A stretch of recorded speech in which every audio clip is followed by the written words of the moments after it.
about this, I kept looking and looking, like, why am I not seeing like lawyers or cops or anybody who like normally talks about these things talking about this? You know what I mean? Maybe I missed it, but if they did, great. If but like I said, if you guys have any more information or you've thought about it and dug into it and you think it could be something different, please let me know in the comments because I really want to know. It was driving me nuts. I needed to understand. Yes, yes. Leave a comment.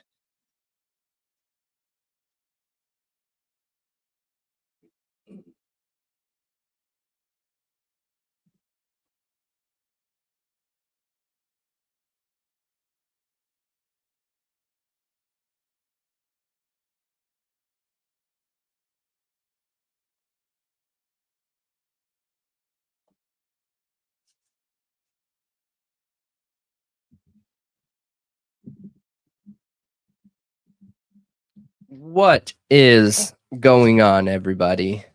Welcome, welcome, welcome. Yes, you. I'm talking to you right there. Welcome. And what is the name of our cactus? Oh man.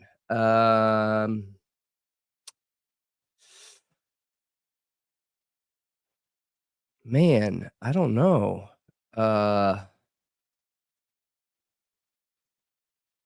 I don't know. I'll think of something. I'll come up with one. I'll come up with one for sure. I'll figure it out. But welcome, everybody. Welcome, welcome to the True Crime Talk Show brought to you by Thought Riot Podcast. We just got done watching the video called What is a PCA? Anyway, what is a PCA anyway? And I thought it was a really good video. I learned a lot in it. I mean, these were things that I thought I already knew, but just being able to have that information to back it up was helpful. Malia should be here any minute. Hey, S4, no problem. Completely understandable. Our friends over at Twitch.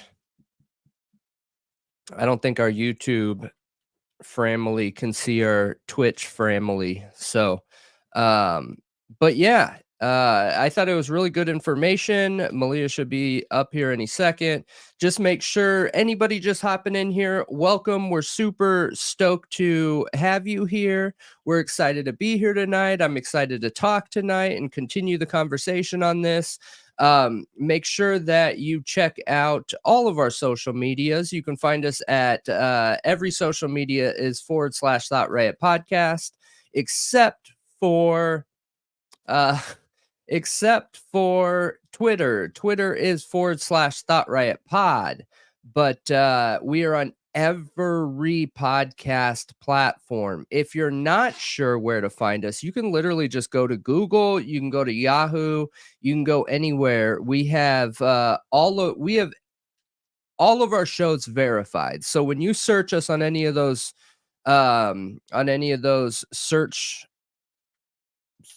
platforms, search websites, whatever, we're gonna pop up as the top result. It should be partnered now. After today, it should be partnered with Thought Riot Podcast and the True Crime Talk Show. They should both pop up regardless if you search the True Crime Talk Show or Thought Riot Podcast.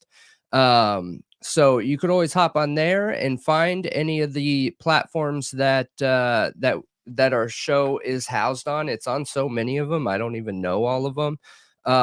But roughly in a month, we get about 100,000 views on YouTube, and on all those other platforms worldwide, we get about 250,000 views. So we're at about 350,000 a month when you combine YouTube and those other platforms. So yeah, you can find us on any of those, and hopefully Malia gets here soon. How's everybody doing tonight?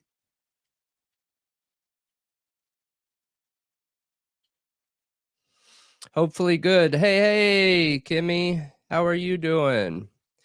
And hello, Doodlebug, Ian, Heather, Happy.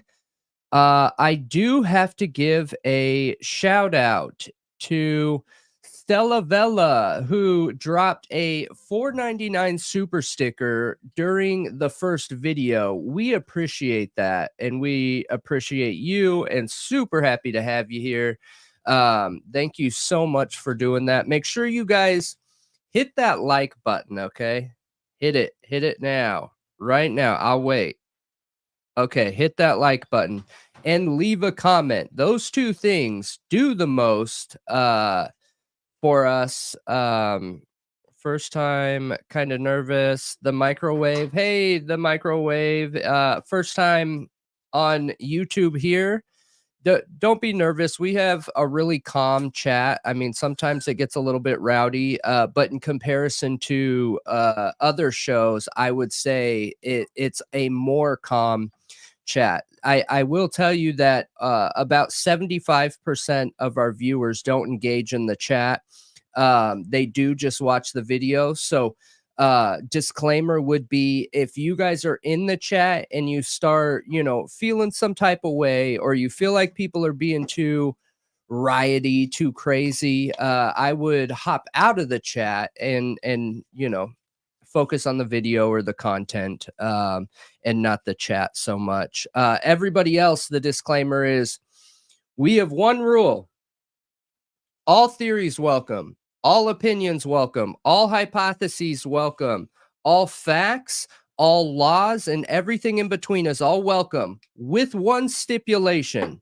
All right, that one stipulation is respect.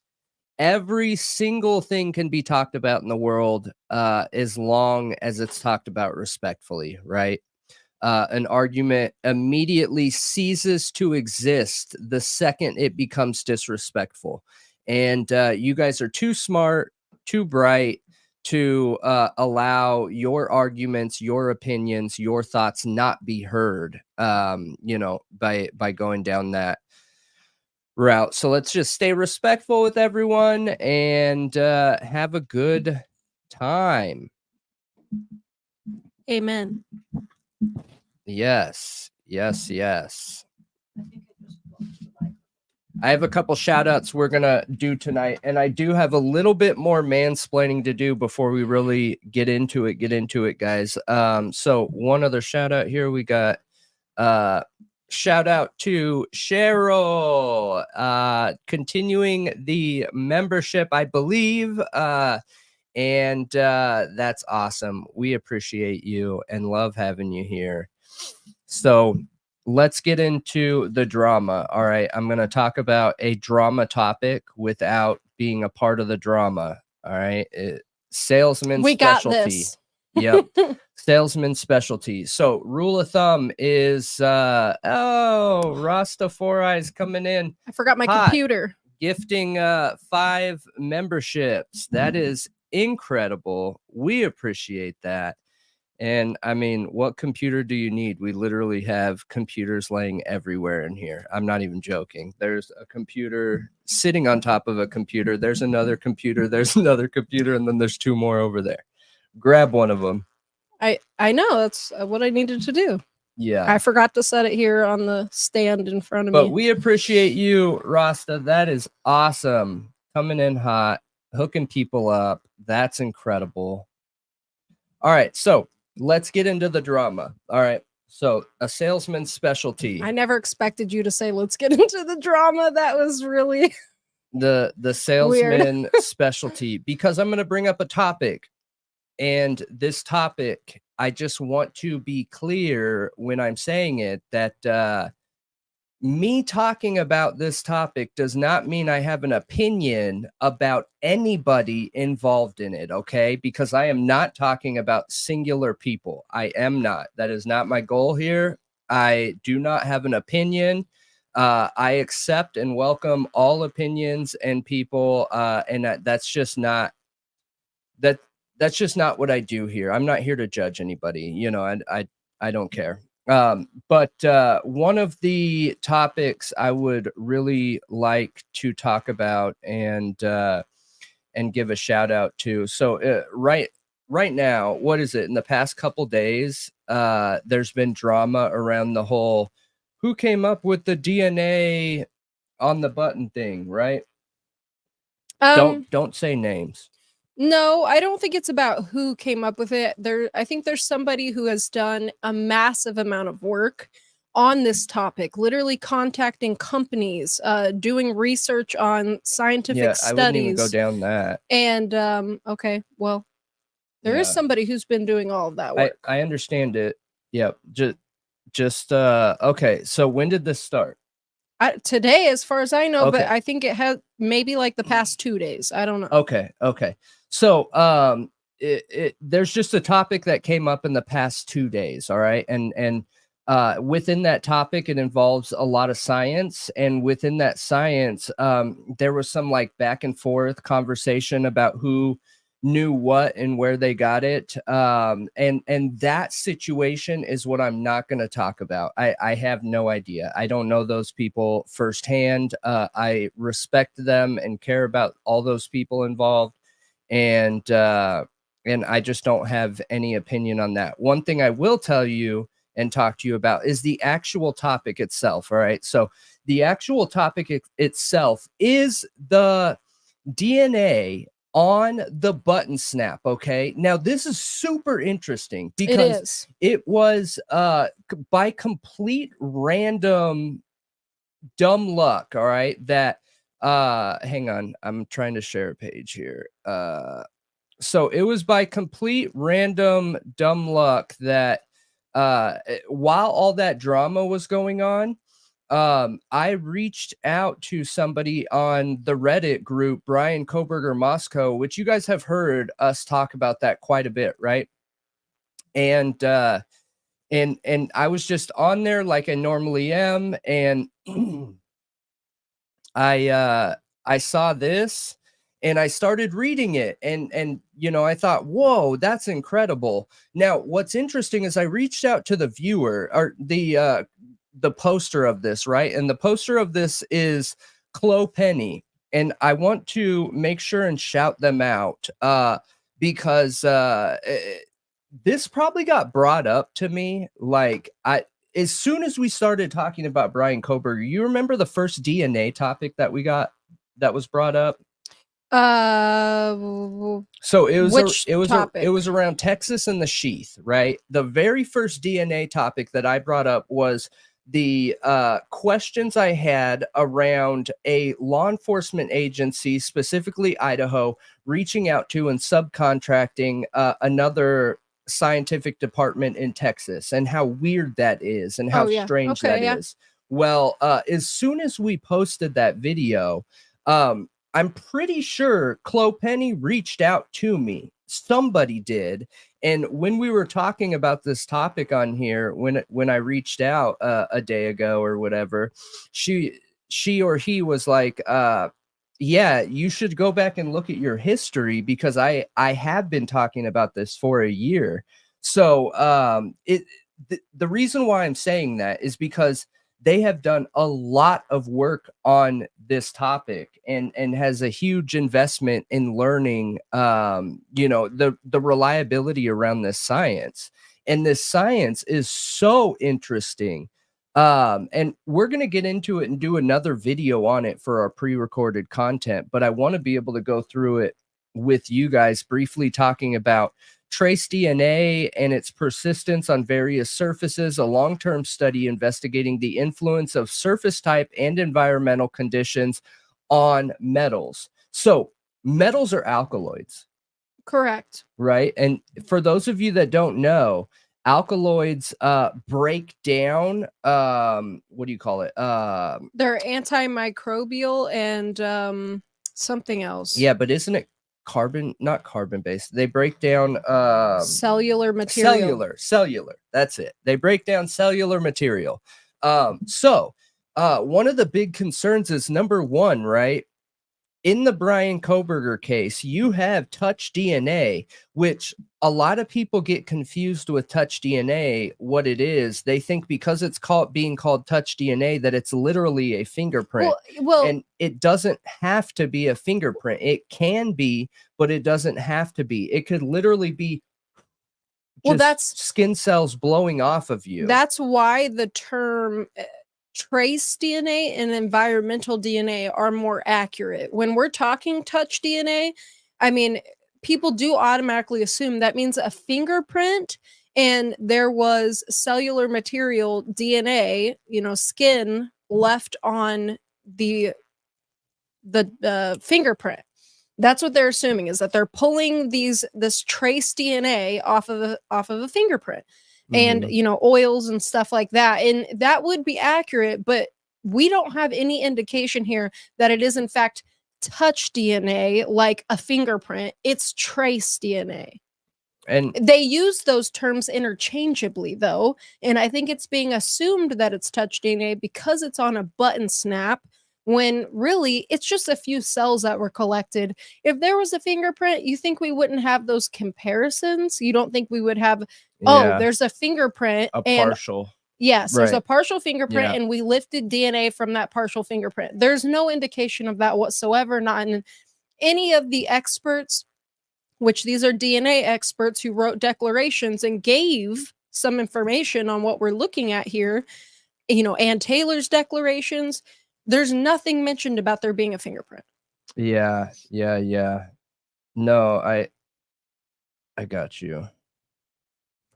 But it is really interesting when you're looking at the different types of alkaloids and metals and things like that DNA, like how long it survives on that type of surface.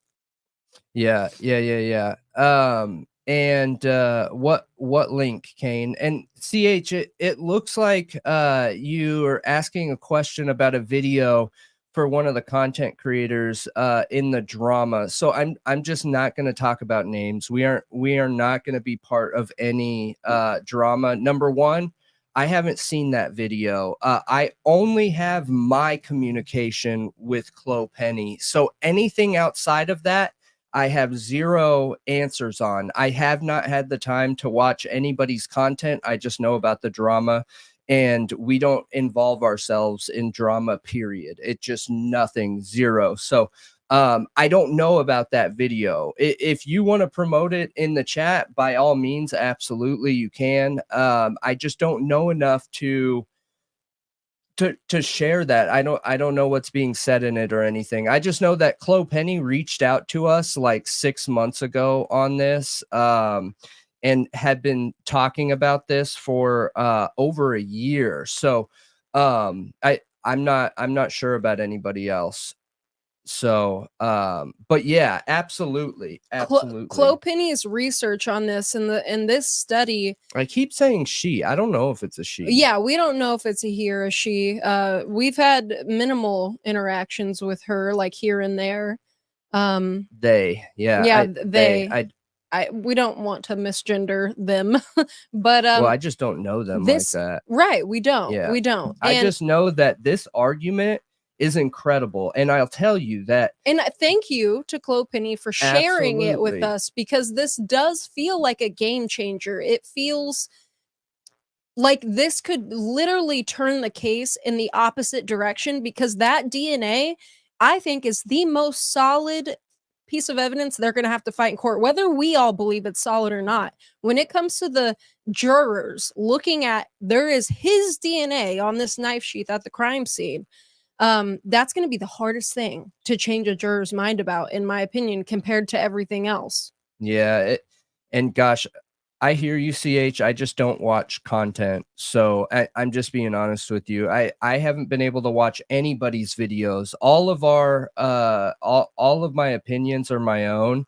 And right now, with my training and new position, I literally haven't watched a single video, not one lately. So I only have my interaction with them. But it's so interesting. Now, I'll tell you, because this was brought up to me like 6 months ago. I was concerned back then about the science, right? And what pulled my attention is when this was posted on the subreddit of Bryan Kohberger Moscow, I saw immediately that the link was from sciencedirect.com, which incredible. You know, it's going to give you a breakdown of the actual experiment given. And it's immediately 100% more reliable, right? Because it's not opinion at that point. It is data at that point. And that's one of the things that we talk about all the time. Like, you know, people always joke in our chat that it could be a drinking game with how much we say objectivity and subjectivity. It could be a drinking game, but the reality of the situation is that needs to be hyper focused on the difference between subjectivity and objectivity, right? Because a subjective opinion is a fact. It is a fact to somebody, but it's an unproven fact. It doesn't make it less of a fact. It is a fact, right? But a more objective approach when you're trying to build that hypothesis to create an actual theory, a scientific theory, is a fact that's been proven by experimentation or science over and over and over.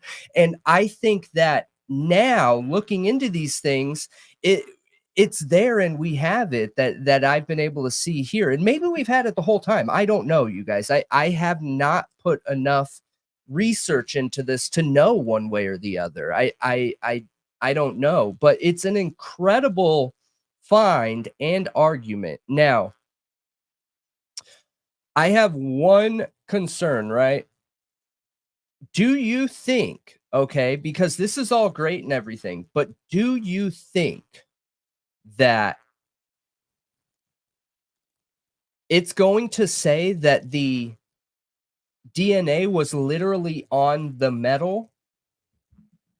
So that's my concern, because I'm switching tactics here and looking at it from the point of how I believe an attorney will look at it. Okay, so I do have some comments on that, but other than that, I wanted to say really quick is that I think we really just don't want to lean into the drama or draw attention to it.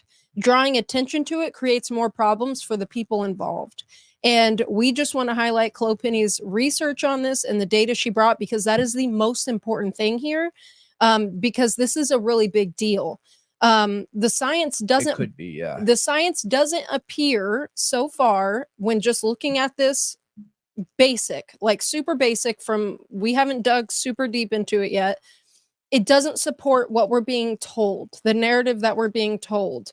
Now, when it comes to, are they going to say that the DNA on this button snap of the knife sheath was on the button snap or not? Exactly. What does button snap mean? So what does button snap mean? But also, the material the button snap is made out of is supposedly brass, from what Chloe Penny has said.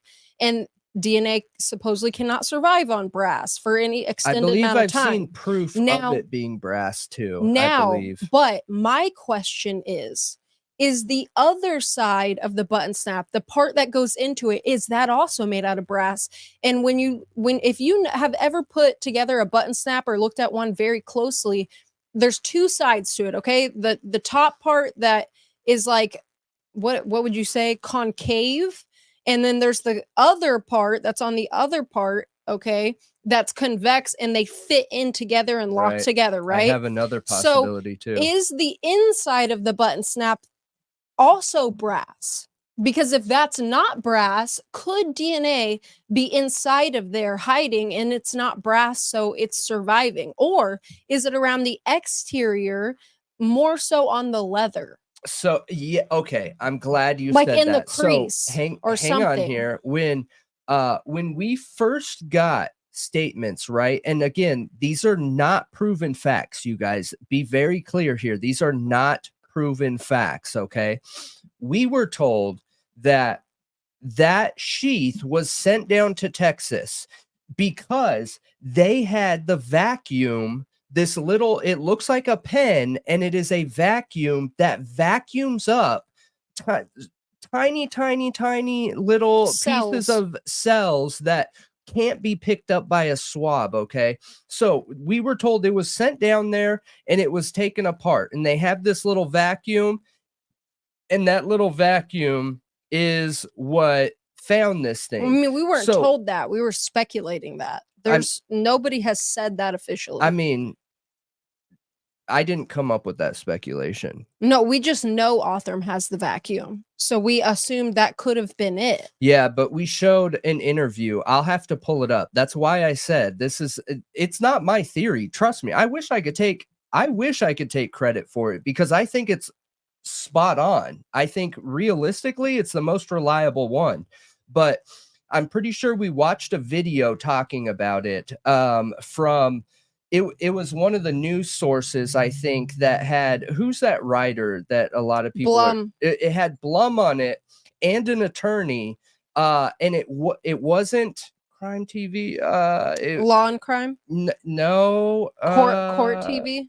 I'm gonna have to find it, but they said that they took it apart and used the vacuum on this thing. But again, he clearly defines it as speculation. All of it's speculation until we have actual factual proof. Proof would be chain of custody, right? And that's why we keep bringing up this question around, there has to be a proven chain of custody here. So if that's the case, theoretically, we wouldn't even know if it was on the snap or not if the vacuum was used on it, on the entire sheath. If this thing was deconstructed, because 1, they didn't find it with their own swab, 2, sent this down to be subcontracted out of Texas, 3, deconstructed the whole thing, including popping that button out, and then 4, using that vacuum on it.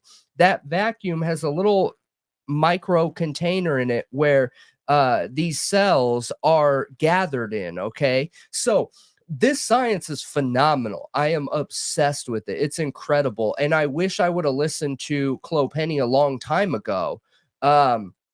Because when we were talking about what I'm talking about right now, months ago, I'm pretty sure it was Clopenny talking about it. But I wish I would have focused on it months ago, because it's super interesting. But I think that statement that I'm talking about right now also made me unsure of how reliable it's going to be actually on that snap. You know what I mean? Because we looked into that vacuum a lot, and what it does is it puts down a water or a fluid. Some kind of fluid gets put down on whatever they're using this little baby vacuum on, and it sucks up all the cells and whatever is there, and holds them gathered in the little gathering place. I don't know, whatever you so if you look at the type of sheath that is supposedly been in this crime, okay, that has the Marine insignia on it, that has the button. When you look at the button, I saw people saying, somebody said in the chat that the button is painted. I wonder if that could affect the fact that DNA could have possibly survived on it. Painted. That's common though. So normally when you're installing a button, that headpiece is popped on after the button is pressed into the leather. It's similar with jeans as well. So that little top piece actually pops here. I'll pull it up. Give me a second, you guys, so we can look. Yeah, but my point is if it's painted brass, then no, I don't think it's painted. I'm pretty sure we look looked at it. This it before. Looks painted. No, we have never looked to see if the button was painted. Hang on. I'll show you. That's not the knife sheath I'm looking at. I understand that, but it doesn't matter which knife. Yes, it does, because there's several different K-bar knife sheaths. It does not matter for what I'm saying. Just hang on. Okay. All right. So you see this button right here, and why I'm saying it doesn't matter is because most of these buttons on the inside are going to be metal and or specifically brass, because most of the time for a very thick material like jeans or leather, brass is primarily used. Now, this top cap piece here, this is not part of the button that gets pressed through with the button presser. The button presser almost looks like a stapler, you guys, and it gets pushed onto this leather after popping a hole in there, and it forces this button and clasps it down. Now, underneath this cap right here is a little hole, like a little divot that holds it with that button presser. Okay. And then they pop this cap over the top of it right here. So the painting wouldn't necessarily matter. They were, for the most part, we thought that it was in the button snap. Mainstream media has been talking that it's in the button snap. So I personally take that as it needs to be on one side of the concave button snap or the top side of the concave button snap. I don't think they would say that it's in the button snap if it was resting right on top of this snap right here. So I just don't think that argument would apply, but it could. So my question, I wonder if Michael Little's in here. Michael Little, if you are or you're watching this later, please leave a comment or something in the chat. I know you have military issued K-bars. Were the buttons painted? Is there any coating on the top of the button? Now, maybe that wouldn't matter if they found DNA on the other side, because the other sides would not be painted. It would only be the top shiny part that you see when you're just looking at a picture of it. From the up close pictures I see, it does look like it has some kind of coating on it. Which would make me question, is it able, is it, are we talking even the same thing then, if it's got a coating on it? I mean, one thing to remember, mainstream media saying it's inside the button, I don't put any weight in that, because it's not been stated in court documents or anything like that, that it was literally inside the button. Now, would that make more sense? Because that seems like where DNA would collect better, I guess. I think the important thing here is the type of metal matters for the knife. So I think no matter what you look at, it is going to be brass, you guys. And the reason why brass specifically is used is because brass has a certain hardness level. The same reason why brass used to be used for piping under houses, like the larger pipes that connect to the main lines, those all used to be brass, because brass is a very dense and hard metal.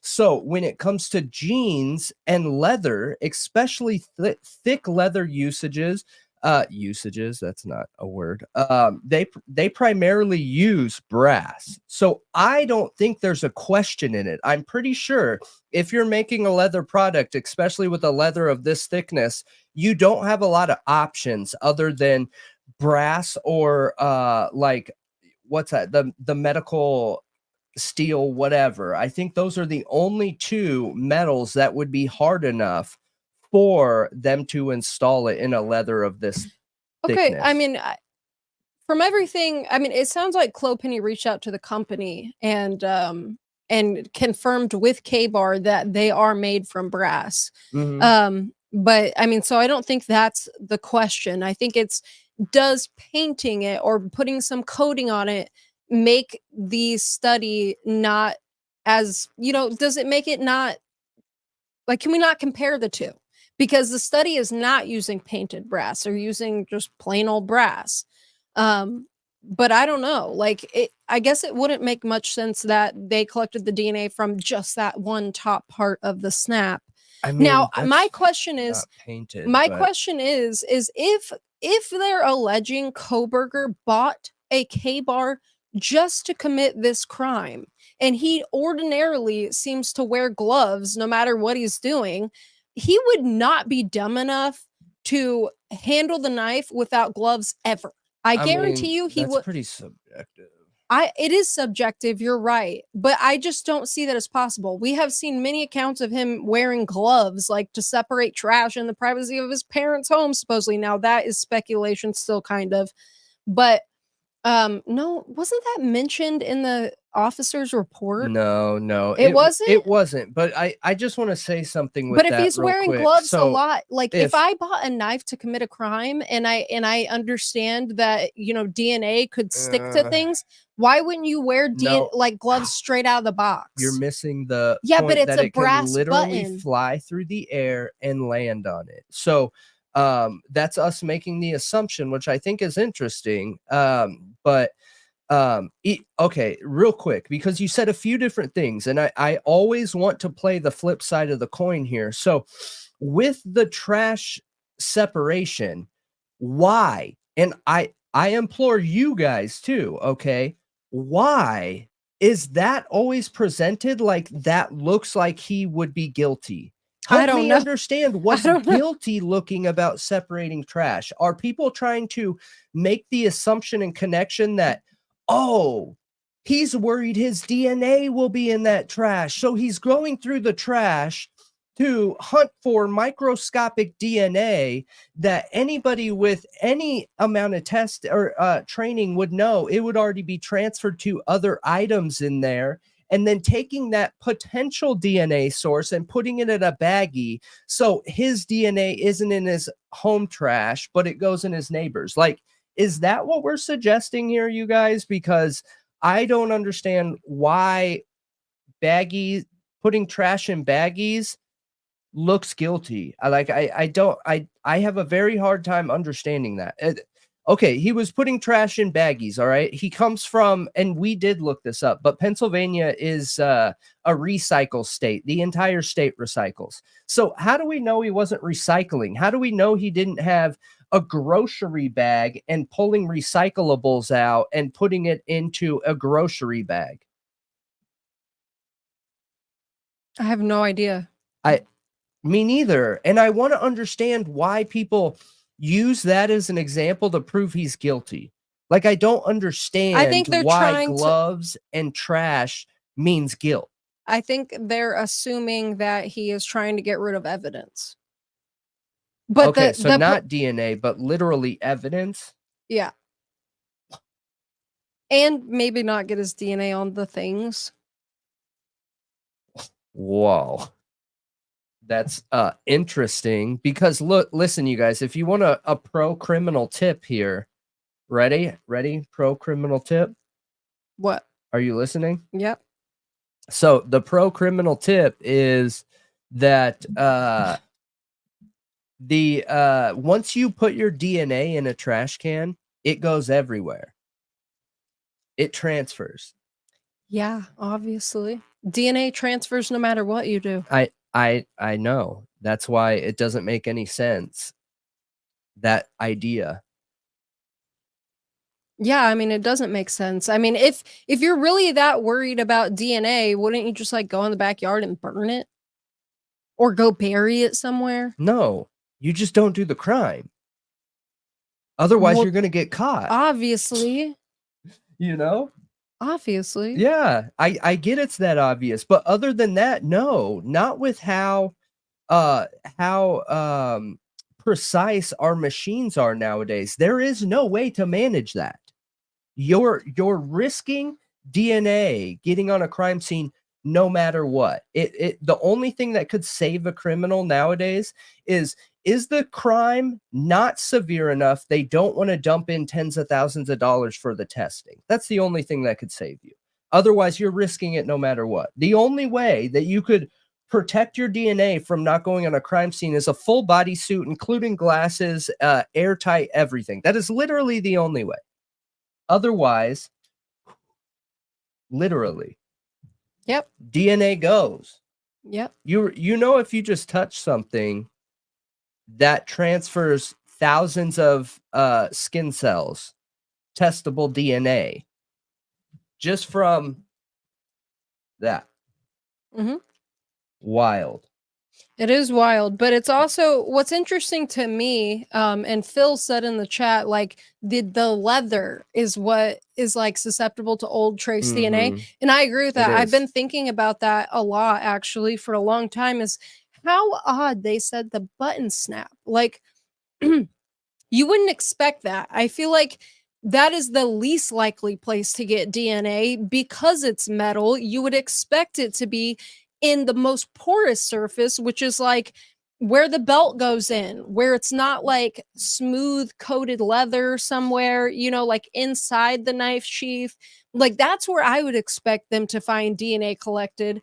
But it almost makes me wonder. Now, this is total speculation out there. My mind just thinking, not saying it's true, but it almost feels like somebody would come up with that because that's the part, oh, like there's, you know, there's little creases there, like they could be trying to get it open and, you know, there's some cells like scrape off on it.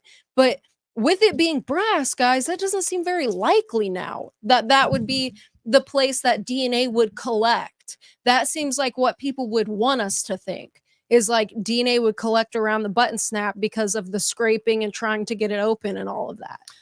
It looks like AR is trying to say something. I didn't realize you were in here. I know. I wanted to AR, give him a sorry shout about out. that. Just say hello, AR. Just comment hello real quick so I can highlight that. No. Yeah, I don't want to highlight the Venmo or PayPal because we don't have Venmo, PayPal, Cash App, or anything like that. Nope. The best thing that we could do, that somebody could do for us, is literally just hit like and leave a comment. That would be incredible. That is the best thing ever. So for those of you that are on here, A Convict's Thoughts with A.R. Hayes is another true crime creator, and he's really good. And he has a very niche angle into the true crime scene. He is a convicted felon and has since changed his life around. And some of his stories are absolutely wild, you guys. And just the angle, the way he can look at some of these crimes because of having the experience of living in it is just incredible. So make sure you guys check him out. And for anyone else, like I said, we don't have PayPal, Cash App, Venmo, anything like that. The best thing you could do is like, comment, and join the members part of Patreon or YouTube membership, and that's incredible. But yeah, I think going back to, it's still highlighted, right? And I highlighted his channel there in the lower left-hand corner, you guys. So if you want to know the name, there we go. I have another. Yeah, and we love you, AR. Yes, and I have another shout out too. Somebody had said that Dago was giving us a shout out again. So shout out to Dago. We love giving shout outs to all true crime creators. And what I'm about to say right now isn't Dago specific. I just thought about it right now. But we shout out content creators, you guys. And I asked our legal team to work on including this in our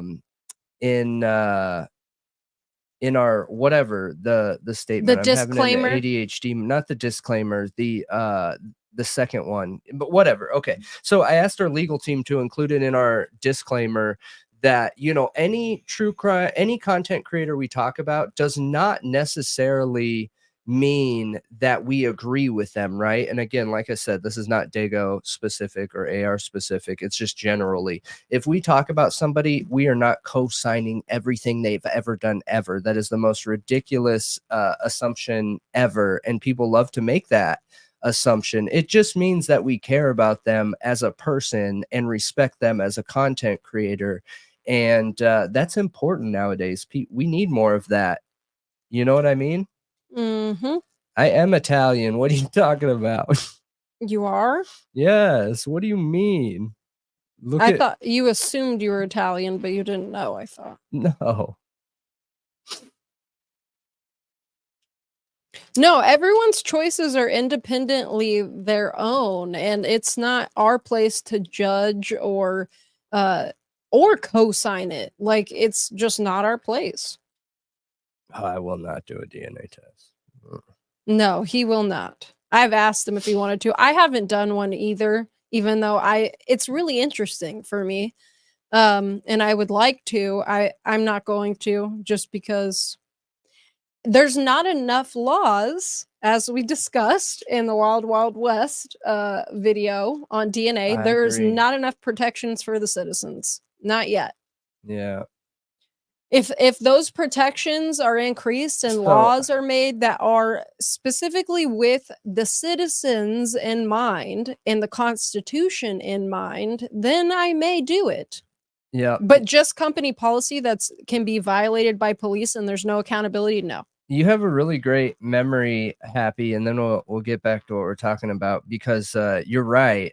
So Northern Spanish, which is Spain, and Southern Italian are essentially the same people. When their DNA is broken down, they come from the same region, same kind of skin tone and everything else. So yes, you are spot on. I am Spanish and Italian, and that is not through a DNA test, but that is through research.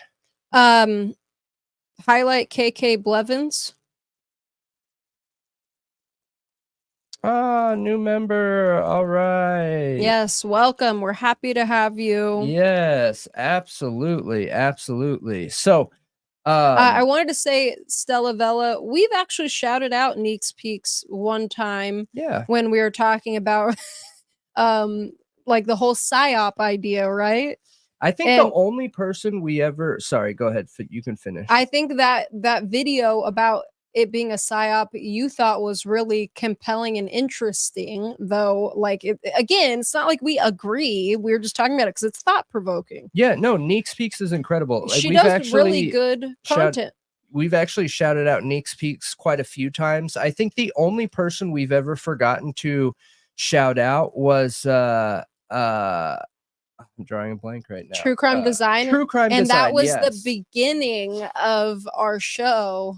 And that was correct. Yep. Not a great situation. Yeah. No, I mean, it wasn't bad. They were really respectful, but it made me feel really bad because I am not you guys. I don't even know what jealousy feels like. Like, I don't have it in me. Okay. I'm not going to not give people shout outs. So, it's absurd, that idea not to shout people out. You know what I mean? And we did that to True Crime Design, and I felt really bad where I just, it didn't cross my mind. I was just editing and didn't think about it. You know what I mean? Dago's in the chat. Oh, hey, there we go. Yeah, we were just talking about you. Were your ears burning? Yeah, he heard his welcome. He heard his name said across the universe. Yes. But yes, that's the True Crime Cafe with Dago, who we were just talking about. And yes, shout out to you, my man. And we appreciate your shout out. Yes, absolutely. We're here to support. Grizzly True Crime is incredible. I definitely watched Grizzly. Actually, before I hopped on here, I was watching her video on the new Richard Allen defense motion, where they're I don't even want to get into that. You guys, yet. We'll do that at the end. No, it's gonna just. No, we're not going to talk about it further because I want to go through it and talk about my thoughts on it this week. It's intense, okay? And it's exactly what I expected was going on. And I think it is what's going on, to be honest. If you haven't seen Grizzly's newest video on that and the Defense Diaries, it's absolutely insane. And it's honestly just really sad. I feel like Abby and Libby are being lost in all of that mess. The justice for them and their families is being lost while somebody's rotting in prison and we have no idea if he did it or not. Like, it's really sketchy. And I feel like he's just being railroaded. I mean, it's obvious he is being railroaded. I know we shouted out too many channels. I apologize for that. I'm working on an intro where it's like gonna be the same, and I'm gonna give like who I'm gonna shout out and everything, and keep it down to like 5 minutes because you guys know I'm the worst at ranting.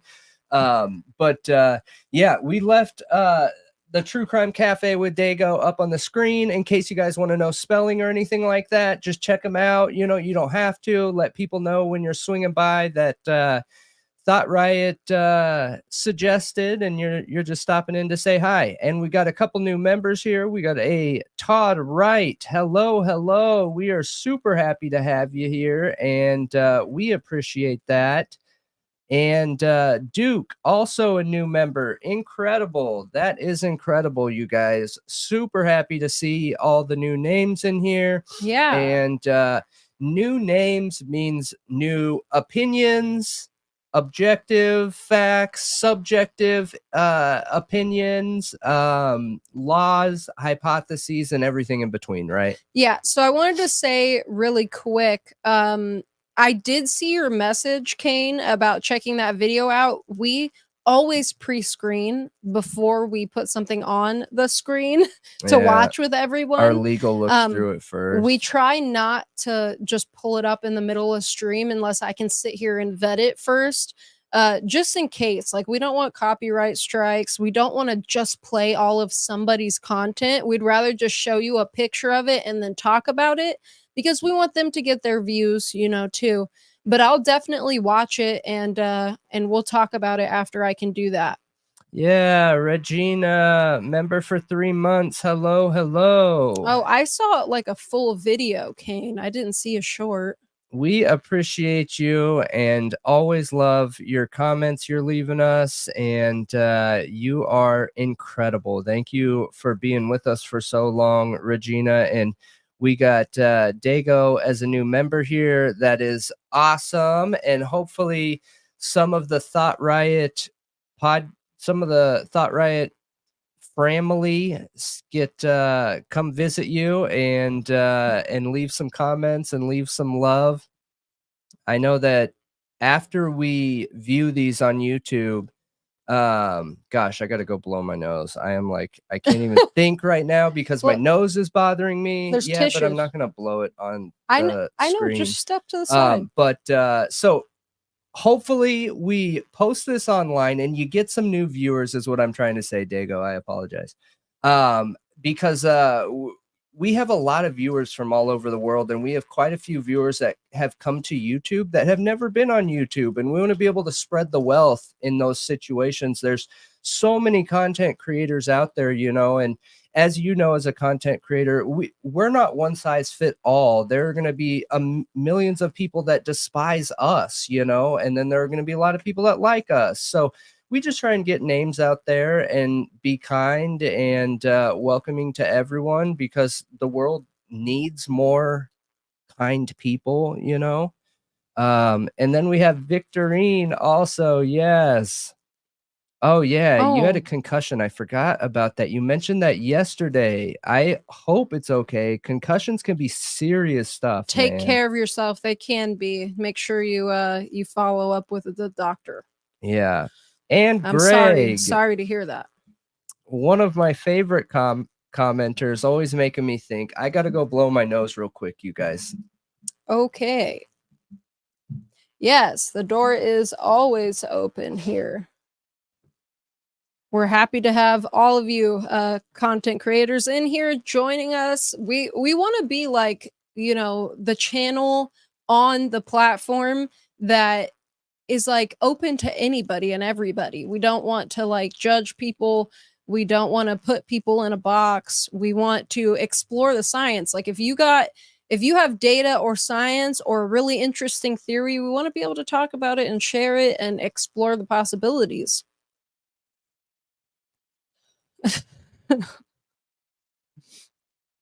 The chat is like really popping off tonight, you guys. I wonder, you know, Michelle Mansour, do I think that Ann Taylor knows about the metal? I would assume so. So I did see a comment on Reddit that was talking about how like it's known that brass is antimicrobial and also some other metals. And it seems like it's something that people that know anything about forensics generally know. I don't know how true that is because I don't know really anybody who knows forensics. Honestly, it would be interesting to hear gosh, what's her name? Jules of all trades, because she went to school for forensics, if that's something that's like taught and everybody just knows, you know, because I don't know that I've heard her mention it. And I'm curious as to why she hasn't mentioned it. My boyfriend's a plumber. He knew that about copper and brass. Oh, copper piping. Is that why copper is like used for pipes? Because I would have never known that. Metals something degrade. Metals period degrade. What does that mean, Heather? I'm confused. Yeah, I'm curious about an experiment. The only thing is obviously I don't have equipment to look at DNA, but I'm curious about again, where the DNA was actually extracted from. Now, I saw CH mention earlier that if you were to try to unsnap that button sheath without gloves on, there would be transfer DNA between the button snap and the leather, like in that crease around the button snap. But if the button snap, because it's tight on there, it's not loose. So if the button snap, especially the bottom that may not have a coating on it, is tight up against that leather, then wouldn't you think whatever antimicrobial effects that it has would kill? You know, kill like the cellular material? You give up on what, Phil? We need a magnet for what? I actually have a magnet on my wrist. What do we need a magnet for? Phil wants to do an experiment. So I have something I wanted to show you guys. I can think again now.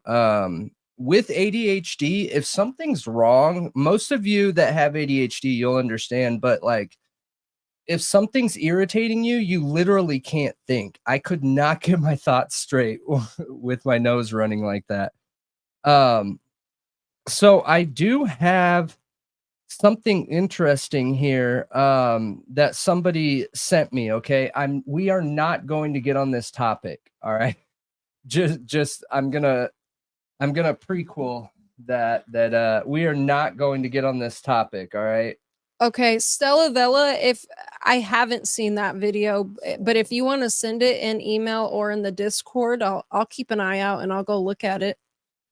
But I haven't seen that.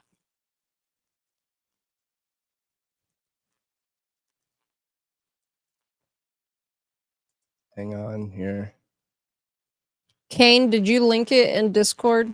This is not. I haven't seen your chat. And just to clarify, this is not a haha got you moment. I want everyone to understand where we're coming from, okay?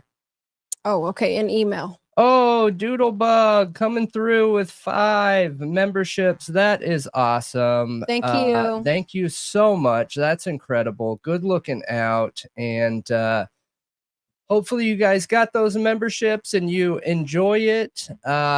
We absolutely are going to be doing more for our membership stuff. I'm just figuring out the logistics behind how I'm going to do it, but we are going to do more. Yes. I just got to figure out, like, I'm a very, like, everything needs to be planned ahead of time type person. All right, we're not going to get on this topic. Got it? Okay, got it. Okay. Why are we watching it if we're not getting on the topic? Because you'll see. Okay, can you theater mode it so it's easier for everyone to see? So we're just watching it, we're going to ignore it and then go back to the conversation? Mm-hmm. Okay. Listen, All right. It has to do with our video, okay? Okay. It's an explanation. Read what? Pause. Scientific theory, a coherent group of propositions formulated to explain a group of facts or phenomena in the natural world and repeatedly confirmed through experiment or observation. Now remember Dictionary.com. Remember our video where we talk about the difference between facts and how facts are subjective, right? Theories are actually objective. They are facts that have been repeatedly proven, and a theory is the most amazing thing you could, that is the accumulation of your facts, hypotheses, and repeated interesting. And like I said, that is not haha told you so moment, you guys. That is I just want to provide evidence where we can, right? Because again, this is not my opinion. Would I love to take it as my opinion? Absolutely, I would love to. But it's not. And when we're looking into the science of things and the word theory gets thrown around, you know, theory shouldn't be a bad word, and it makes it's hard for me to hear it when we're looking down the scope of science. And theory is actually one of the most amazing things you could come to for a scientist that has a belief or an opinion, to track that fact that they believe into a hypothesis, into the continued and repeated testing, therefore making it a theory. That is a major achievement. Oh, major achievement. It's incredible. It's a huge achievement. A law is something that cannot be changed. It never changes. Theory is something that's just been repeated, but it's incredibly hard to make something that is a theory into a law. Like that jump happens 1% of the time. We have tons of theories, but laws are literally like 1 in a million. Yeah. Somebody just sent that to me, and I wanted to share it because that's awesome. I thought it was super interesting. Those 3 guys that were just talking on it, they are scientists. They are doctors, doctorate level scientists. So I just thought it was really cool and wanted to share it with you guys. Yeah. But good night, AR. I hope everything is okay and you get lots of work done. Yeah, science does need constant challenge. I agree with you. And you know what's interesting is like we constantly try and bridge this divide between law enforcement and science when you're looking into an investigation, the investigation is mainly supported by science, right? Whether you're looking down the technology investigation, whether you're looking into like DNA, whether it doesn't matter what avenue you go down, it is science. And when we're looking into like the differences of theory and everything and the accountability around science and everything that goes into it, where science is constantly having to reprove itself and challenge itself and reaffirm itself. Why is law enforcement and police investigations not expected to do the same thing? I have this theory, right? I shouldn't say theory. I have this opinion that law enforcement is what it is right now, where there's all these issues and mistakes and everything, because there has been a major lack of accountability. Yeah. I don't think that cops are held accountable right now, which has allowed their ego to grow and grow into a situation where when they make a normal human mistake, instead of saying, hey, I messed up, right? And they take their beating, obviously not a beating, but you get what I'm saying. Yeah. And move on, right? In their career. They just continue in their career.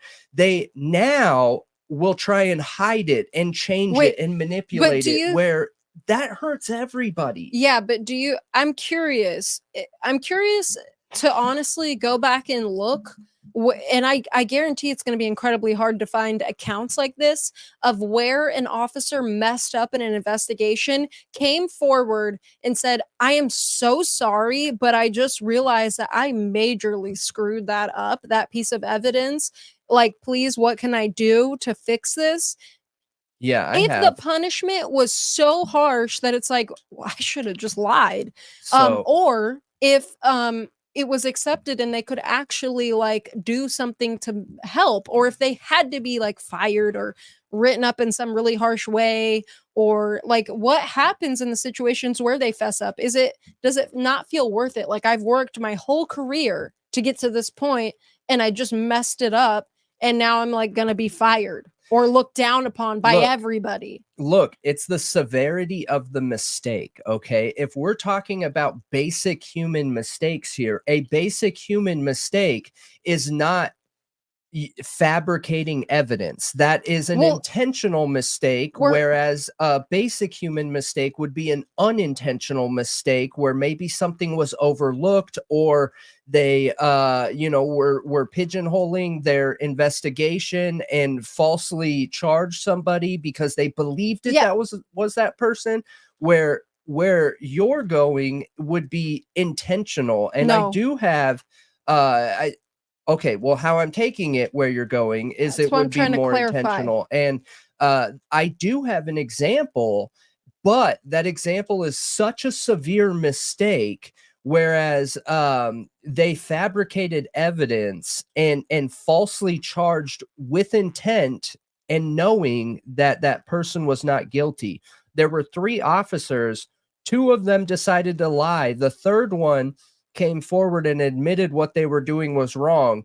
All 3 got fired. 2 of them got charged, got criminal charges. The one that came forward and told the truth was not charged.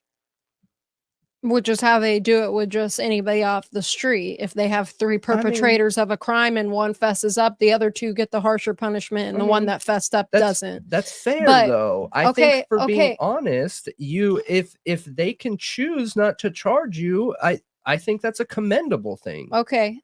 So no, that's not what I was saying at all. What I was saying is I thought we were separating it. The flaw happens, the mistake happens, and then they cover it up by intentionally doing things like fabricating evidence, trying to convict somebody who's innocent, even though they already know they screwed up the case and all of that.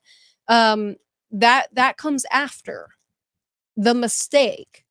Say, for example, they did get tunnel vision on one suspect, did not intentionally go after that person, but it just so happened they were in the area. So, like, there's evidence that they were there, but they didn't actually do it. And they find that out, but they're like, we're already this far into it. Like, but they decide, okay, no, that we're just going to say, we messed up, and it's actually this other person.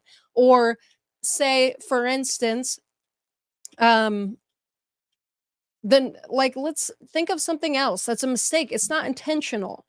Yeah. But it's a big mess up, because what you're saying, that was intentional. Yeah, I get it. Even though they came forward. I understand where you're going. Non-intentional mess ups. Where the other mistakes come in, which are not actually mistakes, there's bad intention behind them to cover up their mistakes. That's the separation for me. Once you have started intentionally fabricating things to cover your own butt, that's the problem. Right. And I don't think there's any argument in that, because it's the same way as charges work when it comes to, like, manslaughter versus murder 1. Intent is everything. And I get that. But I think normal human mistakes, again, in situations like that, I personally know multiple police that have been written up because one of them came to work smelling like alcohol from the night before. Basic human mistake that would not be acceptable out in the general public. And I mean, that's even arguably with intent or not. However, the only person hurt is the person who showed up. But I do want to say, Phil, you're right. And I immediately changed my opinion on that. I do think that I misspoke, and I do believe that real justice would be all 3 get charged, right? And the reason why I'm saying that is because it would be up to the justice system to decide how they were held accountable. But a police's job is to be unbiased and objective, right? So in a situation like that, you're right, all 3 should have been charged regardless of who told the truth or not. And then the court would have made that decision. I think I'm glad you called me on that, Phil, because I do think that adds to the manipulation and potential fraud feeling of our justice system. So yeah, actually, yeah, I agree with you. But I was trying to differentiate. Like, I'm not talking about anything intentional. I am talking about actual mistakes that were unintentional. Yeah, I Or gotcha. say it is a huge mess up and it was because they're incompetent, because they don't know what they're doing at a crime scene because they've never done it before, or because they're just not the greatest police officer. I don't know. There could be a million reasons why there'd be a mess up at a crime scene. But say they make a big mess up, like, are the punishments typically not worth it? Like, it messes up their career. Because Um, dude, that's no different though. Like I don't really want to spend too much time it on that is because different. it's not different. It's not. They're an employee of the state.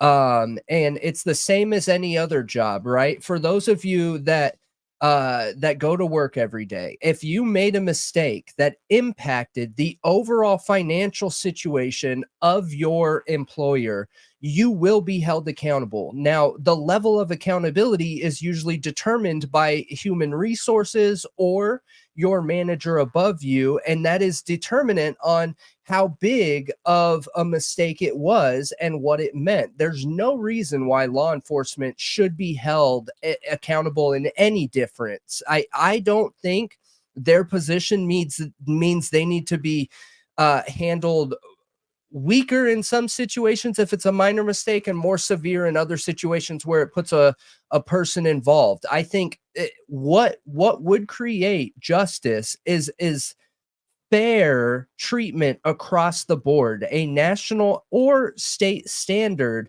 of what these accountability expectations look like. You know, when I was managing people, because I was a sales manager, um, when I had hundreds of people under me, right? And the way that HR says you have to hold people accountable is you're not allowed to just, oh, you're not hitting your numbers, I'm writing you up. You're not doing this, I'm writing you up. You have to have meetings and lay down the law ahead of time. So you have to let them know, okay, guys, we're in a new quarter, and this new quarter, there's going to be some changes around our accountability program. All of you are commission-based sales people, and the expectation is that you hit at least 80% of your overall quota, and 80% is just passing, 100% is an A, and whatever. If you're falling below that 80% marker, we are going to do a couple things. We're going to be able to train you and focus on your training, or if that's not working and it's a skill or will issue, right? And we've determined that it's not a skill issue, it's a will issue. We're going to have to go down the route of write-ups. Yeah, so I think Then you can hold them accountable then. that's all great and stuff, but I think don't think I was saying it right, but regardless, I think that none of it happens for the most part. I was just thinking about it. I I almost wonder, I don't know, I'd be curious to talk to a cop about it, honestly, that when they make mistakes, I is could it call a cop. Should we just call a cop and be like, hey, we're live? No, no. I won't do that. That's messed up. No, you shouldn't. That is messed up. I would never call I'm joking. I would never call anybody on stream without their consent. I would call Ahead of another time. streamer. Yeah, I guess. But okay, what's your that what's your point? I'm friendly with. But anyway, I don't think that accountability is that involved as it is in a corporation like you're talking about, like in police. I don't think they do that. Yeah, that's the problem. Yeah, that's what we're saying. Yeah, that is the problem. But I was just thinking, like, I was asking if the punishments were harsh, which then led to police kind of becoming protective of each other and manipulating evidence. But really, what I think it is it's not that. I was just asking the question because I was curious and I was thinking about it. And it's not like something I've really thought through very much. I think it is just complete lack of accountability. There is nothing. Yeah. And they just all back each other. I agree with you. And I just have concern bringing up like connecting those dots, because let's be real here. Those dots of why we are where we are right now, does that matter? Does that past matter? I don't think so.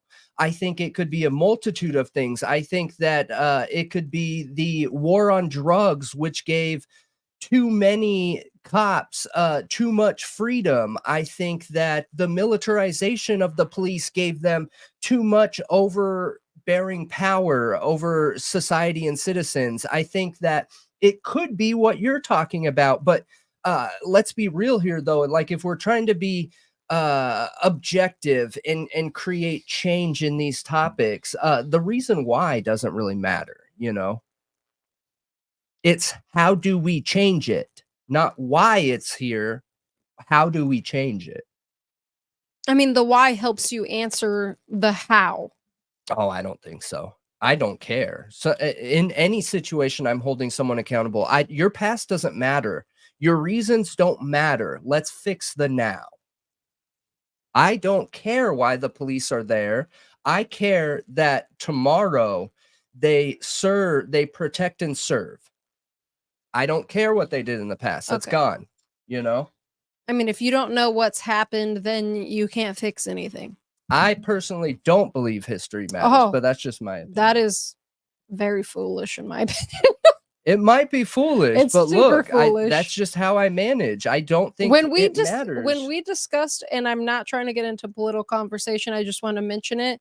When we discussed the Weimar Republic a long time ago, that only confirmed to me that history absolutely matters, that over time our mistakes of the past aren't remembered and they matter, because we can learn a lot by looking at our ancestors' past, their past mistakes and how things could have been done better. Yeah, I hear you. I remember, like, that's important why we work on this show, because you tend to look at those more subjective questions more than I do, whereas I don't see value in it, and that tends to be a flaw a lot of times. I'm not saying it's not a flaw, but when everything that I've come into contact with in my life, the past doesn't matter. What matters is the future. You got to remember, I'm a salesperson. I don't care what somebody's numbers were last quarter. I don't care what they were yesterday. What I care about is what's coming up and what I'm about to be held accountable for next week or the week after that or the quarter after that or the YOY after that. You know what I mean? Yeah. So makes sense.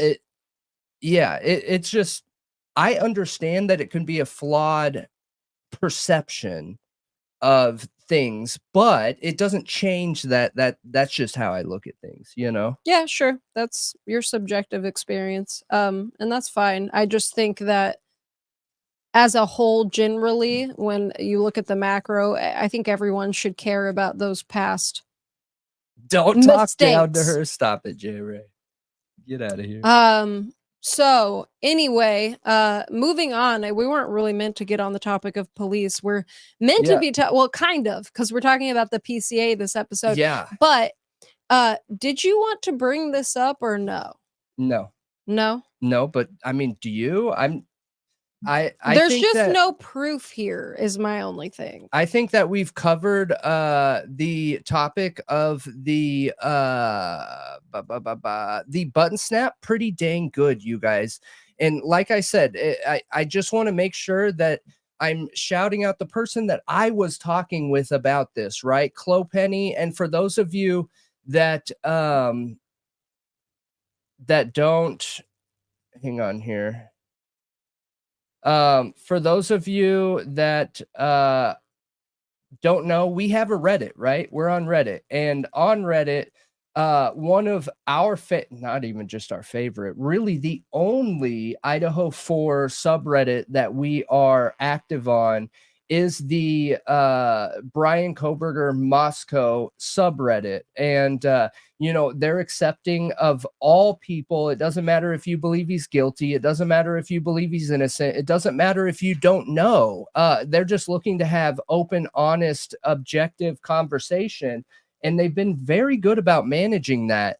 And Clopenny is an active member on there and maybe even a moderator, I think, actually. I could I could be wrong. I don't know. But anyways, they reached out to me a while ago on this button topic. And foolishly, I didn't dig into it like I should have. And it's now coming up again. So if you're on Reddit and you want a place to talk about ideas and things like that, check out Bryan Kohberger Moscow. And I just posted the link in the chat there.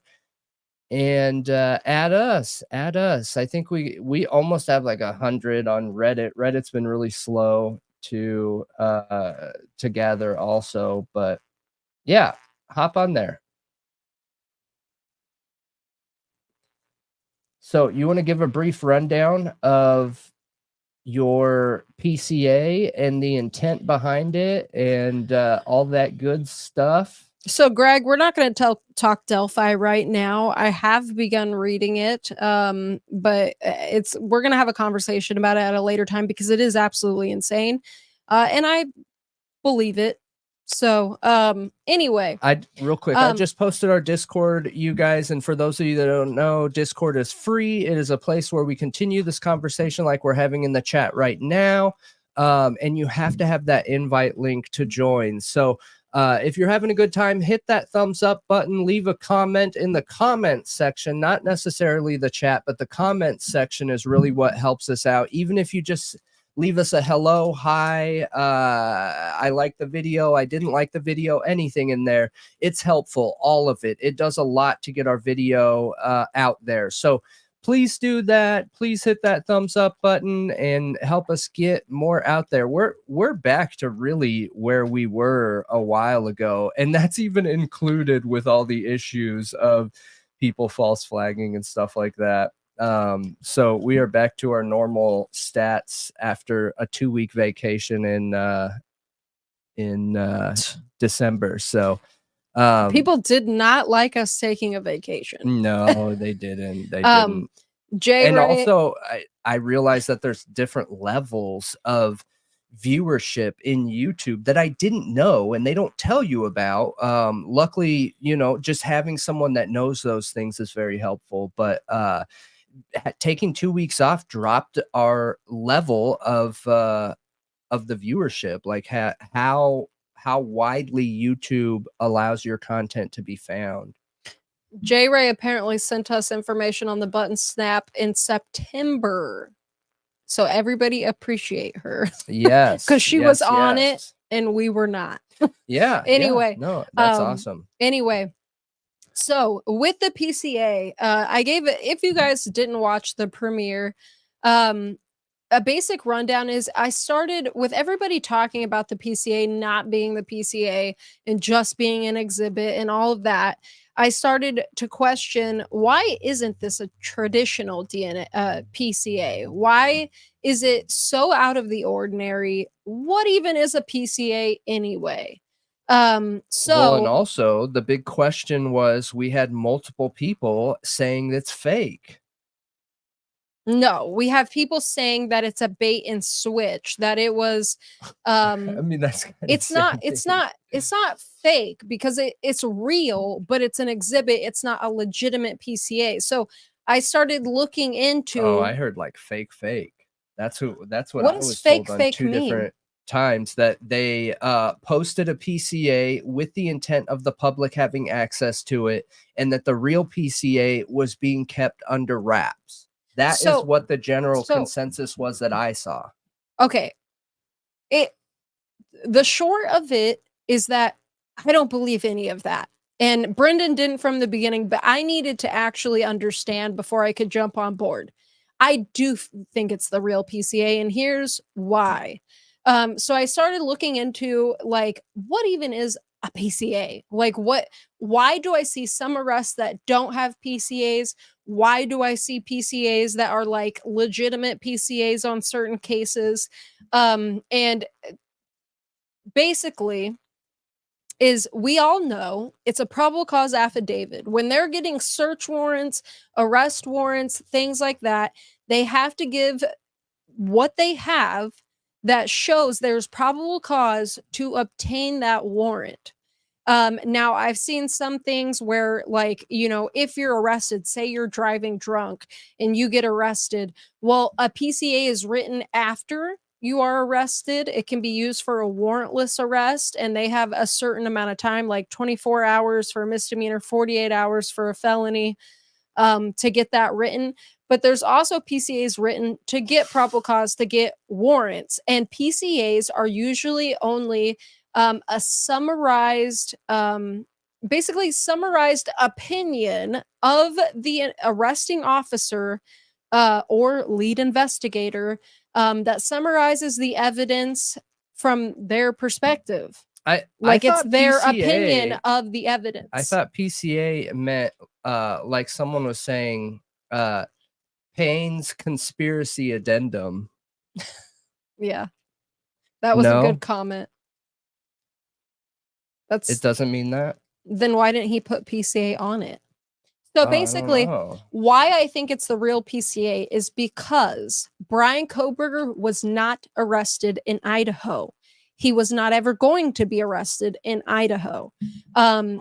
Essentially, he went to Pennsylvania, and they had to send. And also he's in Washington too. Yep. Yeah, and in Washington, but they had to send.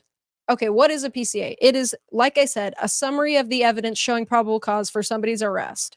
Well, in the actual PCA, it says exhibit, okay?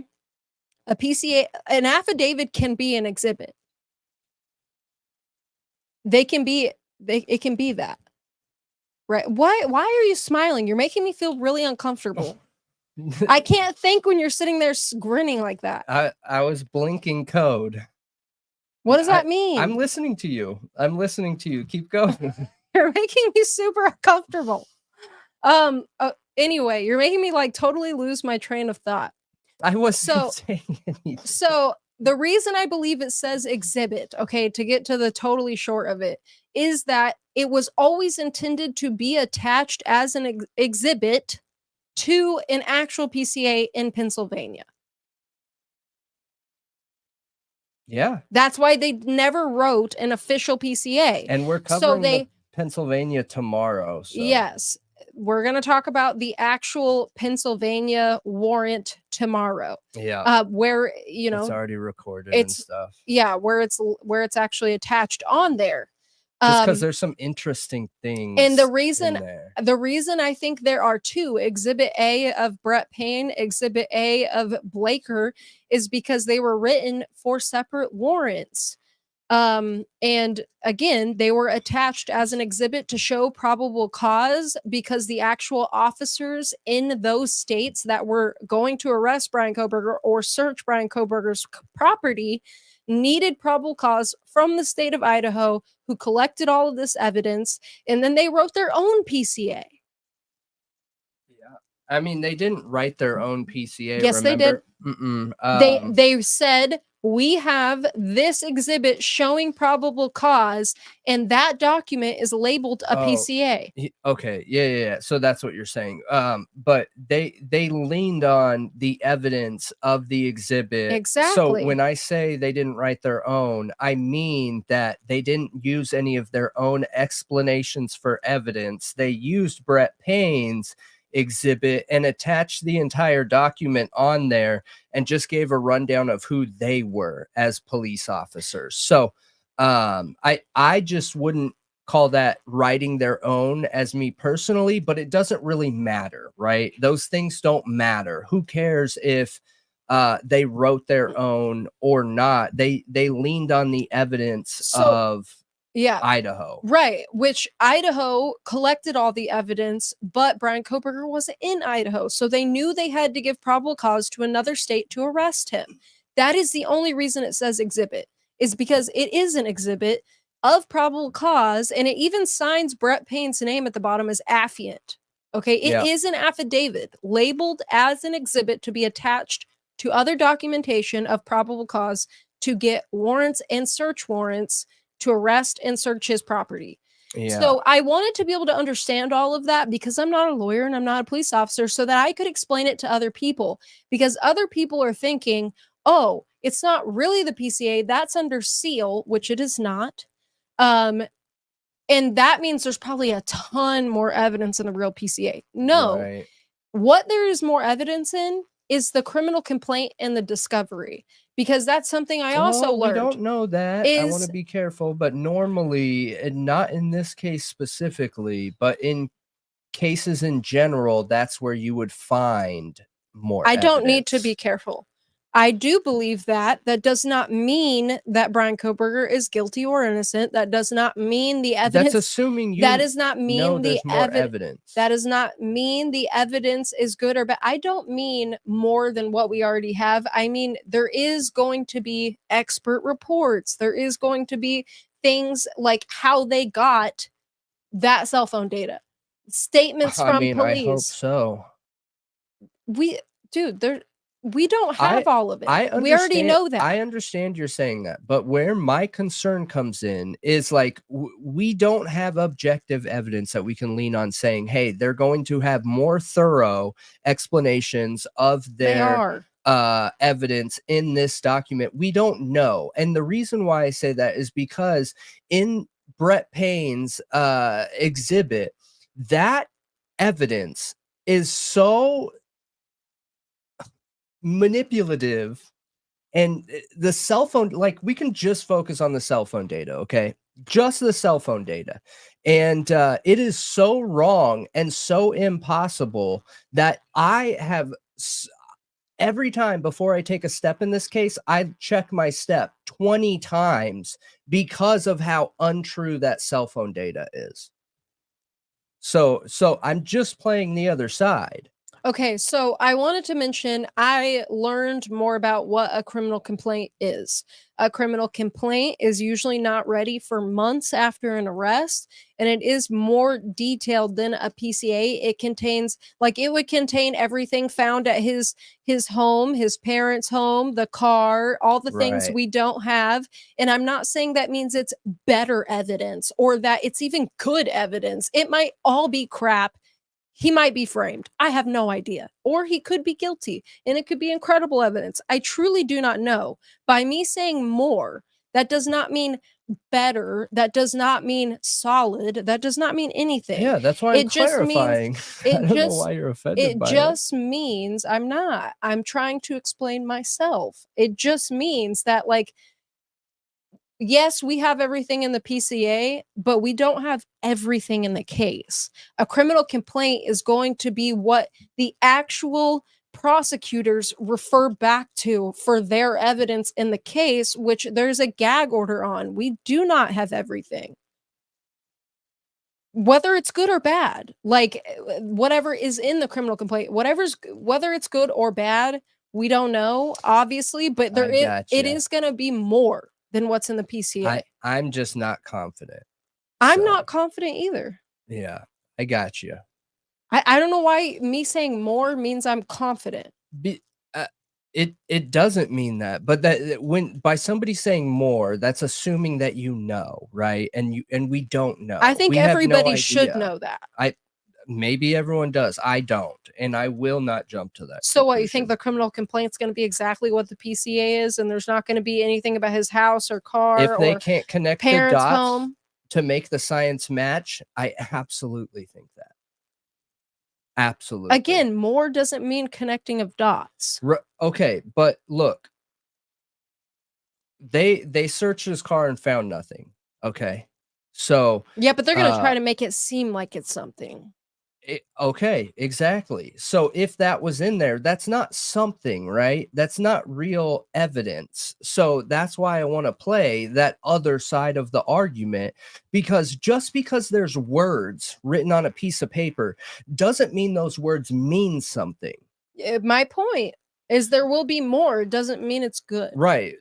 So just more words. Yeah. Not evidence. Evidence is like objective, like we've talked about with the exhibit. There is no evidence in there. There's none except for the DNA and the fact that he stopped at what's the store down south?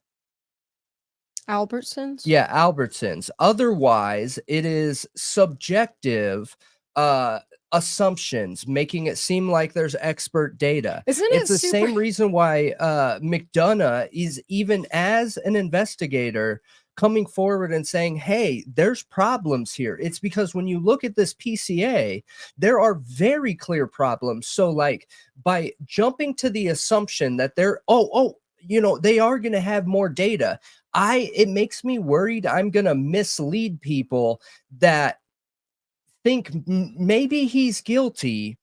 And if they can prove what's in the PCA, then it's likely he's guilty. Where I agree with you. If they can prove what's in the PCA with objective science, it's could be he's guilty, right? But my concern is I know, in my opinion, based on triangulation and the cell towers in that area, what's written in the PCA for the wireless is impossible. It is absolutely impossible. As you guys know, I was in technology, network technology for, too long, over a decade. So it's not maybe here. The only way they're going to have any information on the cell phone stuff is if they're using a different system of tracking, but it can't be triangulation. Yeah, I mean, again, I don't, I don't, I think there's going to be more, but I don't know that it's good. If I don't know. I don't know what to say. I mean, it's going to be more. I feel like there's no argument there. And, it doesn't mean good. It's good or bad. I think they're going to try. Oh, I don't think we I think shouted that out Truth I Seeker. think Oh, I'm I sorry. think it's they're obviously going to get experts and try to prove their case. Uh it's just in a court of law, you can I don't know. I feel bad saying this, but you can get an expert to prove anything. You know what I mean? Yeah, you shouldn't feel bad saying that. That is literally evidence about the subjective objective argument, where opinions, anybody can say anything. It's the same reason why I sit here with more years experience of network technology and feel weird about calling myself an expert. I don't know too many people that have as much experience as I do in network technology and the progression that has evolved through the wireless connected 5G, LTE, and all the transitions that happen. But what is expert opinion? Expert opinion requires a certain level of trust. It requires a certain level of trust that I don't want you guys to have in me. Well, You know what I mean? I think what we're going to have to look at in this trial, because again, like I said, I don't think there's any doubt there's going to be more, you guys, but you have to determine defense expert from state expert and decide which one is bringing actual objective data and which one is just giving an opinion. That's what's going to be hard, because like we were talking about before in a past conversation, is that everybody sees expert and thinks instantly that's an expert and takes their word as the gospel, when you cannot do that in a court of law. Because again, ever, but yes. never ever, even on the internet or in real life, it just like people go to different doctors to get a different opinion. You should do that with anything. That's a really good example. Yeah. So going to a healthcare doctor, right? And who is a world leading expert in health. And one doctor will say one thing, and well, the amount of school that we put our doctors through is substantial when you look at some of the other doctors in other areas of the world. Our program for doctors is really extensive. So yeah, I would say our doctors in the US are some of the best doctors in the world. So when you look at some of the best doctors in the world, but then you have two different opinions, right? They're both experts. Which opinion matters more? The right answer is none, right? There isn't an expert that is more trustworthy than another. It's the same thing with what I was just saying, where you have to determine which one is not just giving an opinion, but is basing that opinion off of objective data or facts that have been tested, because like in psychology, that's one that's so hard in a court of law, is when you have a state expert come in and say, yeah, that person borderline narcissistic personality disorder. That's me. And then you have the defense expert saying, she had a troubled childhood, but I don't believe, they have those personality disorders. I think it's more close to like, PTSD. They're just traumatized. You know what I mean? Yeah. Like, you can have two experts come in analyzing the same person and give you totally opposite answers. One makes him seem more like a victim, the other makes him seem like more like the aggressor and attacker or whatever, the bad guy. So when we're looking at, that's why I'm not going to base my opinion on Bryan Kohberger's guilt off of anything other than the evidence when it comes to the DNA, the footage of his car, and the cell phone tower data. Yeah. If they cannot prove those three without a shadow of a doubt in my mind that it is based off of real objective facts, and I would say he's not guilty. Real quick, I need to give a shout out to Truth Seeker. I'm so sorry. I put it up on the screen, and I don't always look at the chat, but I put it there as a reminder. Major shout out to Truth Seeker, who says, I look forward to your podcast every evening. That's awesome, especially lately. I've been sick on and off for a few months, but lately I have been really excited to come on here and talk with you guys. So, that feeling is reciprocated. I like coming on here and talking with you guys too. So, thank you. That's incredible. And we are super happy to have you as a thought writer. And I apologize for my delay. No excuse. Well, I mean, I was trying to talk. We were trying to get through something. Yep. Well, no excuse for me. I just fail sometimes. It happens. But yes, we appreciate you. And I also look forward to coming on here every night. But yeah, anyway, going back to the whole expert thing, is, like I said, the state is going to go through each points of this evidence, and if they don't have proof backing it, they're going to find an expert to try to back it. Just like Ann Taylor has a draft, supposedly, of a cast report. And the official one is going to come later, I guess. It's not supposed to, though. No, let's be clear. Not. That is not supposed to be how it works. Yeah, you got to be able to present like the entire situation. The fact that she has a cover sheet, whatever you want to call it, for the cast report, I don't think it matters what you call it. A draft. She doesn't have the evidence of the cast report. That is essentially what's being said there. There aren't drafts, and there isn't like a finalized version. So it's Blaker's cast report is probably what it is. It's probably him doing that, what he claimed he did in the PCA. Well, I don't care what it is. It is impossible to have a draft. Like, that is not how it works.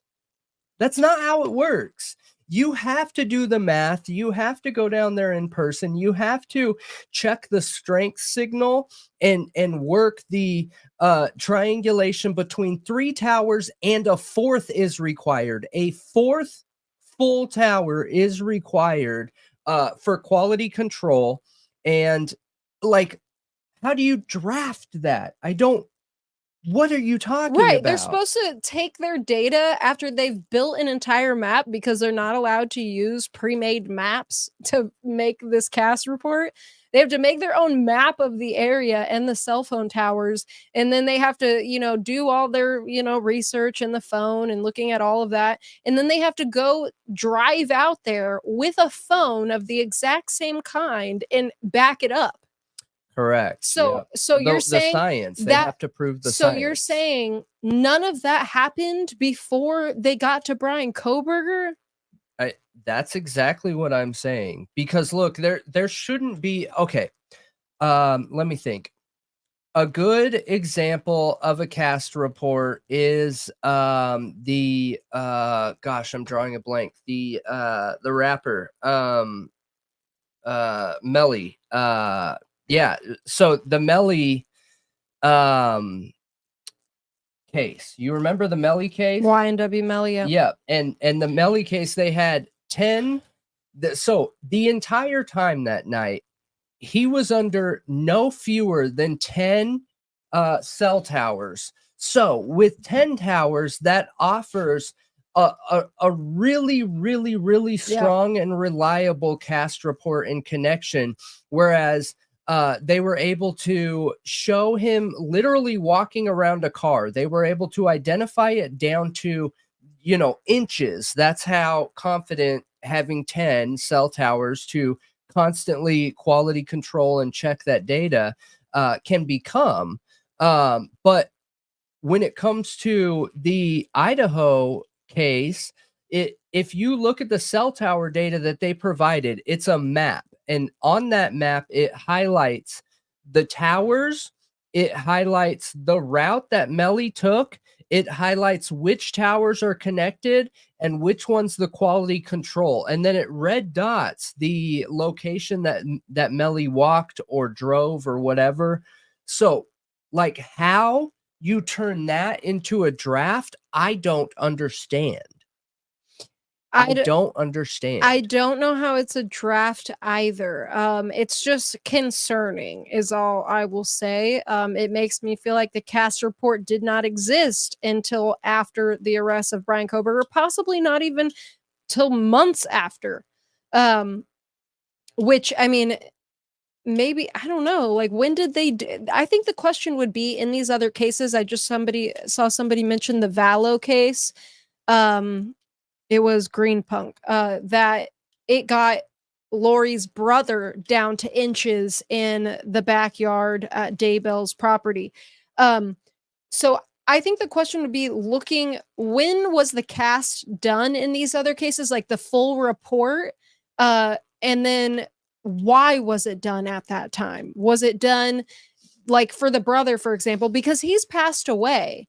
Was that after the fact, like in an investigation trying to prove that she had something to do with it, or her brother was there at the behest? Like, at what point was that done?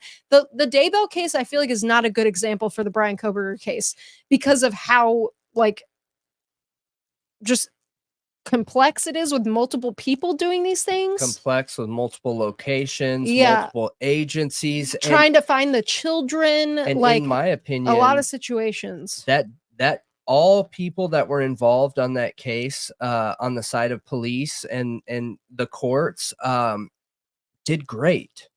And I'm not seeing that here. No, they did do great.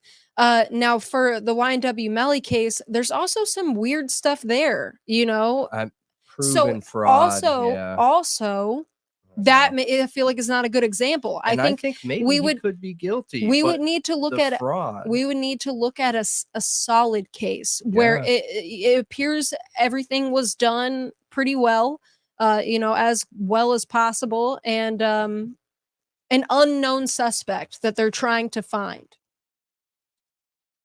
We would need to look at an example like that. Yeah, that's very, very, very uncommon. That's the most uncommon crime is a multiple homicide and an unknown I don't even suspect. think we would need a multiple homicide. I think we would just need a case where they don't know who did that crime and they're looking for cell phone data. I don't think the homicide part matters. Homicide matters because if we take a singular homicide, that's when you're going to run into boyfriend situations, girlfriend situations. It's gonna open up. I'm just strictly talking cast. Right. It's going to open up the potential for familial, and that could give flawed, like, cast reporting and background information because those two people would be together. I still don't think multiple would matter. Multiple could still mean a family member did it. Much less likely statistically. Okay, I just don't think narrowing it down to it has to be a multiple homicide is going to be beneficial is my point. It has to be someone unknown that is not family. Yeah, Murdaugh wasn't triangulation, unfortunately, but that's a really great example. That was really great example. That was background app data, right? Yeah. And what's interesting in the Murdaugh case is they were using that as evidence, you guys, and nobody knew what they were talking about. The prosecution didn't know what they were talking about. The defense didn't know what they were talking about. They had no idea. Nobody knew what the background app data meant? No. Everyone assumed it was like triangulation, but they were using wrong terminology. They had no idea what they were talking about. Their experts were using wrong terminology? No, not their experts. Their experts kind of knew what they were talking about. However, but their experts are the ones who made the mistake of flipping the phone off because they're a technology expert with the police, not a network technology expert. So very different things. One's a police officer with a very broad experience.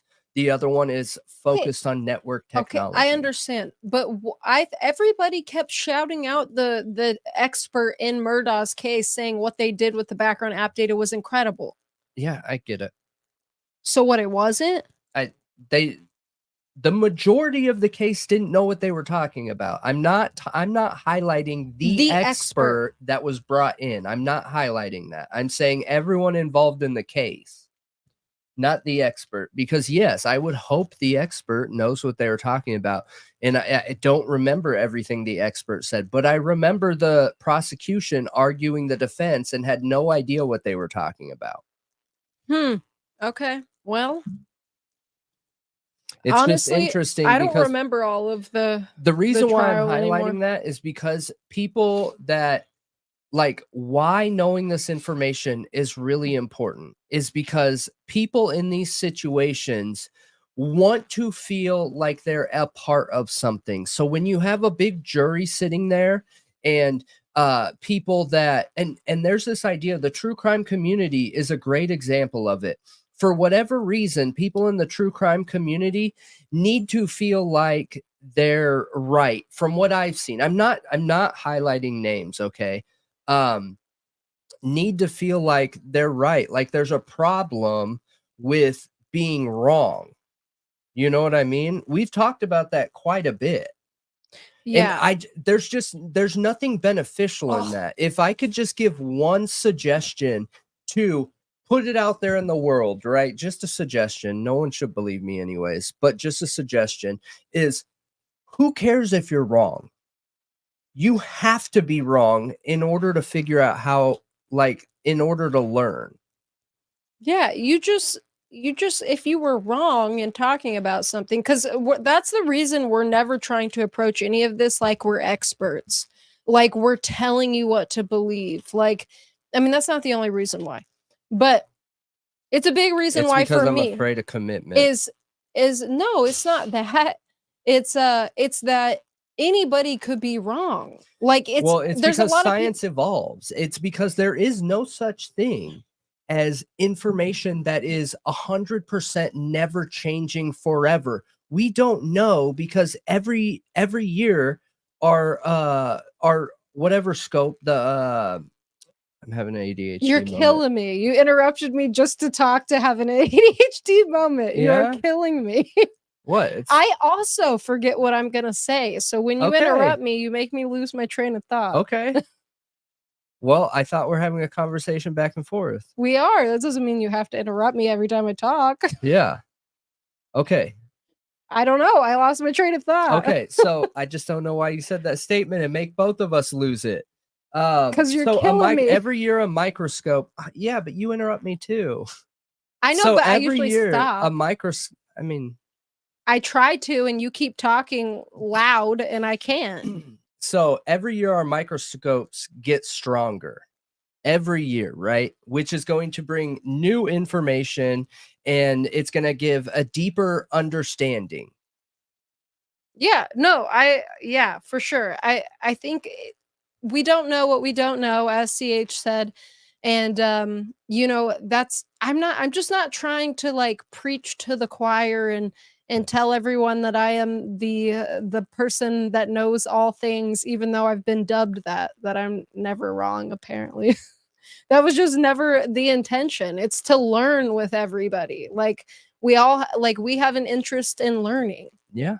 And we're going to talk about what we've learned, and if for some reason it's wrong, it's wrong and it's not a big deal. We'll learn from being wrong. Yeah, no, I agree with you. I agree with you. And yeah, it's a joke being like, oh, yeah, you know, someone's always right. Obviously, it's a joke because no one's always right. No one's even right more times than they're wrong. That doesn't exist. Everyone is wrong 99% of the time and right 1% of the time. It's literally the only option to learn. It's either that or you're just not learning. You know what I mean? But yeah, I think in this case alone, and I don't know what my point was because of that statement. I don't remember where we were going here. Do you? My statement? Yeah. We're just talking about we're not trying to ever be right because it's always evolving. That's what you were saying, is it's always changing. Yeah, but we were going somewhere with that. I just don't remember where we were going. Do you guys know where we were going? Yeah, Malia is always right. It's because I'm afraid of commitment. Under commit and over deliver, right? So that's why I say just assume everything I say is wrong. Everything. I'm never right. I don't know anything. I don't know why you say you're afraid of commitment. You overcommit. I mean, not true. You're not a quitter. That's a good thing. I mean, I feel like that those types of things need to be broken up into different boxes because I mean, if it's a commitment to me completing like something on my own, then you're right. I don't ever quit, even to my detriment. But yeah. Oh, if you want to know if somebody's new to the chat, just watch to see how long it takes them to spell Malia correctly. I need to clean my nose. Do I have a booger? No, maybe it's the way you're talking. I had to go clean my nose. My nose was driving me nuts. I can't right now. I think I might be getting sick again, you guys. I didn't take Dayquil tonight, so I had been taking Dayquil the week. My nose is just like, I have a spot in my nose that's like raw and it won't go away. Yeah, I was just thank you, Lucia. I was using the example of microscopes because every year our telescopes and microscopes get stronger, allowing us to see smaller or further.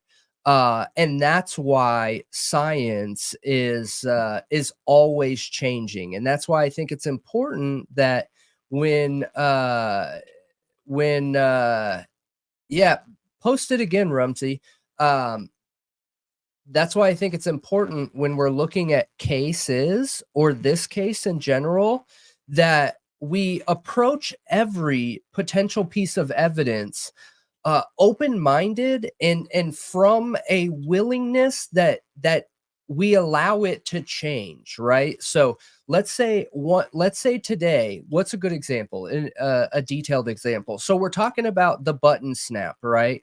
Let's say today we're believing that little plastic piece on the top of the button snap that we were talking about in the very beginning is plastic. And then tomorrow we find out that, well, the ones that were made pre-1990 were actually used some kind of powder coating button snap cap, right? So now we're wondering if it's this or this. And then the next day we find out, well, if it was pre-1984, it actually wasn't a cap, it was an actual piece, a flap that goes over, right? And just having that willingness to progress the science in the goal of researching the evidence in any given case. Right now, it just so happens to be the Idaho 4 case. Rumsey was just saying she had a theory for you. But yeah. What is it? Yeah, or you can send it in, Discord or email or something. But yeah, I was just reading to try to figure out where we were, and I don't know. The comments didn't seem to reflect it. What we were talking about. We were talking about cast though, and the cell phone data, and then somehow we got on to being wrong. I think you brought up the fact that there's such a fear of being wrong. Yeah, yeah. I just don't remember what I was trying to support by talking about that. Oh yeah. That is No, it looks like Oh wow, yeah. we had a viewer here who posted a separate. Okay, so that is Them that. taking apart the button snap of the knife sheath. Like we're not taking it apart, but opening it. Yeah, it's just the Showing up button. close pictures. But do you see what I'm talking about there? How it's a different metal in that class? That's literally what I was saying, is that if the inside was a different metal than brass, how would that change it? I think that's the cap. That's what I'm saying. Like on the flip side, there's a cap. Okay, sorry guys. I don't have the approval to I haven't asked to show these, so I'll just wait and look at them later. Yeah, go to members. Hmm. Right there. You keep passing it. It says members. No.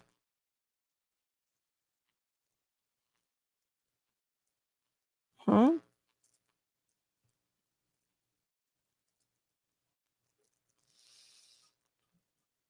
Okay. There's Rumsey's comment. Yeah, I've wondered that too, Rumsey. No, that's a really good question. And we can bring it up. Now's a good time. I feel like we've covered everything quite a bit. Tonight has been another kind of crazy night for us, completely unplanned, getting over some sicknesses and stuff, kind of make our minds a little bit crazy. I can share it. That's okay to share those pictures. Okay, I'll do it tomorrow though. Just I'll reach out on Discord to get the approval or whatever, and then I will show them tomorrow because I gotta download it and then open them with Google and everything. But so Rumsey had brought up the question that it is the Chapin's comment that 2 a.m. will forever be a dark time. Does that open up the possibility that it proves that Ethan was potentially ended at a different time? Whether it was Ethan and Xana, and then, the girls at a different time, I don't know. It's interesting because I think in order for that to be true, somebody would have had to order food at a separate time. But and be on Xana's TikTok. But what's interesting is right before they came home, they had pizza. So is there more to that story? I don't know. And I'm a firm believer that anything is possible in this case. And I think that anybody that believes one theory only, you just got to be careful. That could be a logical fallacy where because of this, therefore this must be true. And because of those logical fallacy, I forget what that's called. That's called something. It doesn't allow the objection of other evidence. So I think it's an interesting question. And I wonder. Yeah, it is interesting. I just don't know. That's why I started questioning if the police have confirmation that they ate only a few hours before their deaths. Like it could have been an hour, could have been 2 hours or 3 hours, it seems. How far the grub truck food was in their digestive system or pizza, things like that, I think could help determine a time of death pretty accurately if because temperature is known as the most reliable which is insane to me because of how many So insane. variables could affect the temperature of the body, and it being the most reliable is wild, absolutely wild. Especially with there being an 8-hour time delay.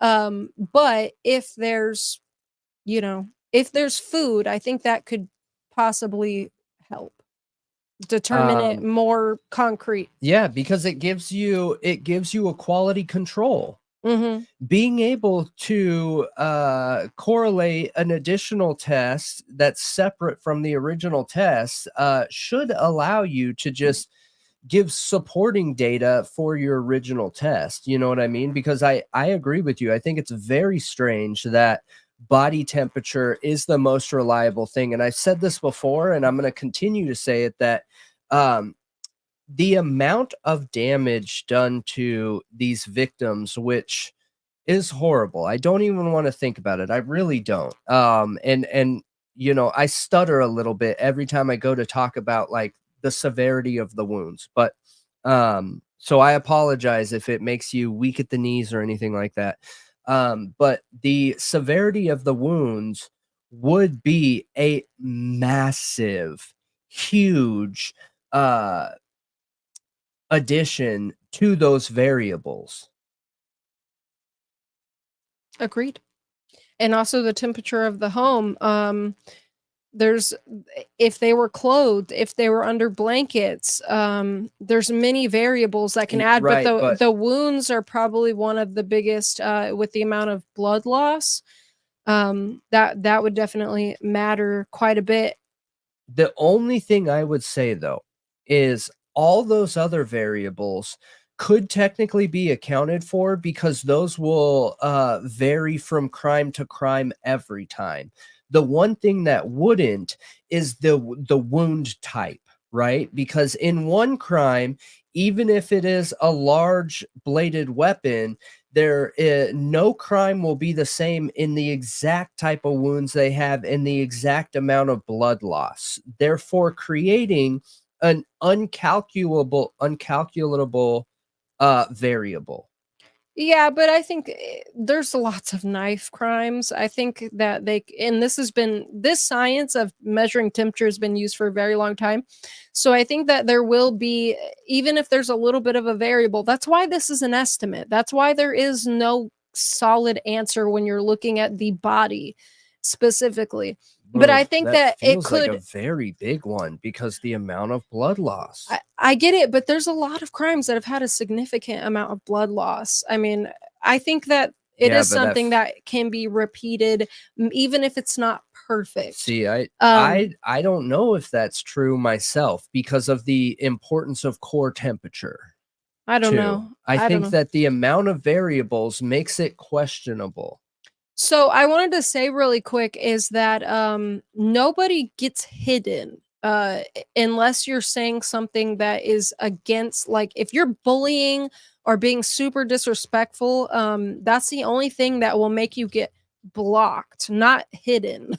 Like I don't know. People ask that actually pretty often. I'm like, what? How do you even hide somebody? It's because YouTube will auto moderate. Yeah, it'll look like you're going to type a comment and then it will just remove it from visibility. You might be in top chat too. If you're in top chat, your own comments could be, you may not be seeing them. So make sure that you're on live chat. There's a setting at the top of the chat. You want to make sure it's on live, not top. Yeah. Yep. Yeah. Right. That's what I'm saying is I think that variable is very serious. I don't think it's like, oh yeah, we could just very easily prove it because like you got to think of it from scientific, like, okay, how big of a wound is it? Is there an entrance point and an exit point? Is the wound like, sorry guys, gaping open, making it more accessible to the air in the house? What does that do if the wound, starts mid-core and is all the way across, something that severe? What could that do? I don't think that's a very easy variable to calculate for. I think that could have a very big difference in the outcome. Okay. But I'm not a scientist in that way. So I don't So that's not my specialty. So since we're talking about this, do you want to bring this up? You just have to keep it on mute, which the audio doesn't even matter. If you want to, doesn't matter to We me. were just asked to, and I think it's interesting. I When were wanted to we see if asked other to? people thought we were asked to like way earlier. Oh, tonight? Yeah, Okay, and you checked it. I So as long checked as it. we leave, We have to mute it because there is music. It's very short, but there is music, but there is no audio of voices that even okay. matters. So what do I do to get to it? Our contact email. Okay. I'm curious if other people have seen this and if they know if it is in fact the last video that Maddie posted. And if it's from that night, like, do we know what they were wearing that night? When they were like going to the Sigma Chi party? Like, do we know any of that? Because I don't. Where? But it's not the contact email. You're not in the contact email. And Kane, this is your video, by the way, that you suggested. It's not actually Kane's video, but it's by a content creator named Euphoric. So shout out to them. Euphoric's been in this chat a few times.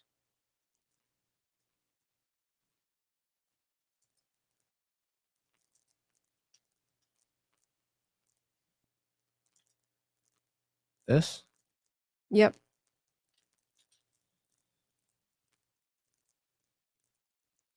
I was just curious if anybody knew, like if they had seen this before. Yeah, if there is Hey, nothing confirmed on this, like you gotta. So mute what's it. the breakdown here? Press at the top. So what is this claiming to be? Maddie's last video that is supposedly maybe from that night.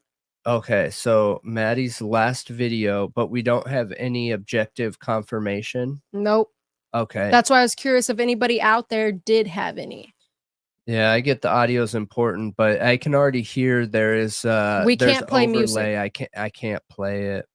We can't play music. So if you guys want to go give Euphoric your views and watch us after the stream, definitely do. Euphoric is great. They've been supportive in the chat many times. Yep. So shout out to them. So let's see here and let's check it out. Oops. Okay, so here we go. Oh my God. So this is from the night, or Supposedly, we don't know.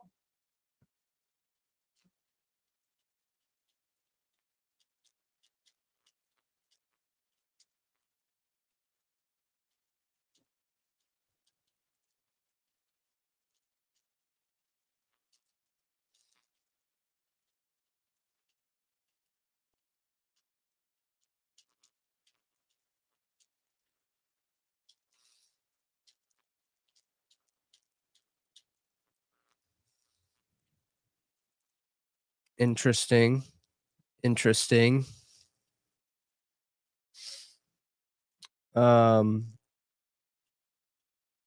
Here guys, I'll just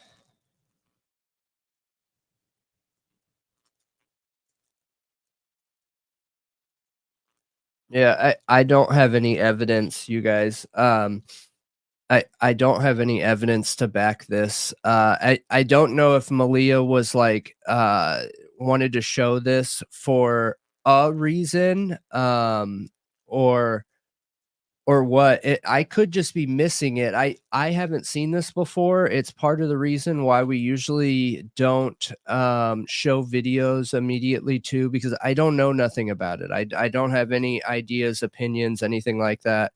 But with it being a short, I mean, we don't necessarily have to go through legal, but I mean, yeah, the music makes it so we can't play it with the audio, but I just posted the link, so it is interesting. right? Didn't I post the link, you guys?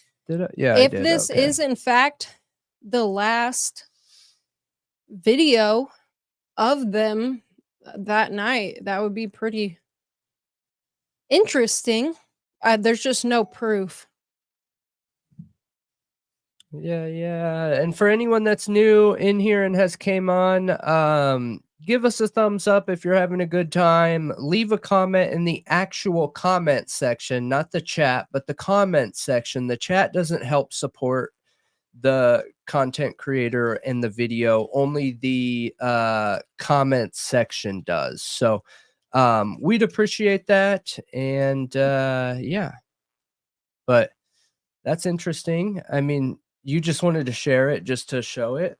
Who is that guy in the blue? Does anybody know? Like, is I that don't know. somebody asked if it was the Banfield guy? I don't think that's what any of them were I wearing. don't know. That's why a lot of times it's hard to bring stuff up like this. I don't know. I don't know. No, that's why I wanted anything. to ask the chat if they knew anything.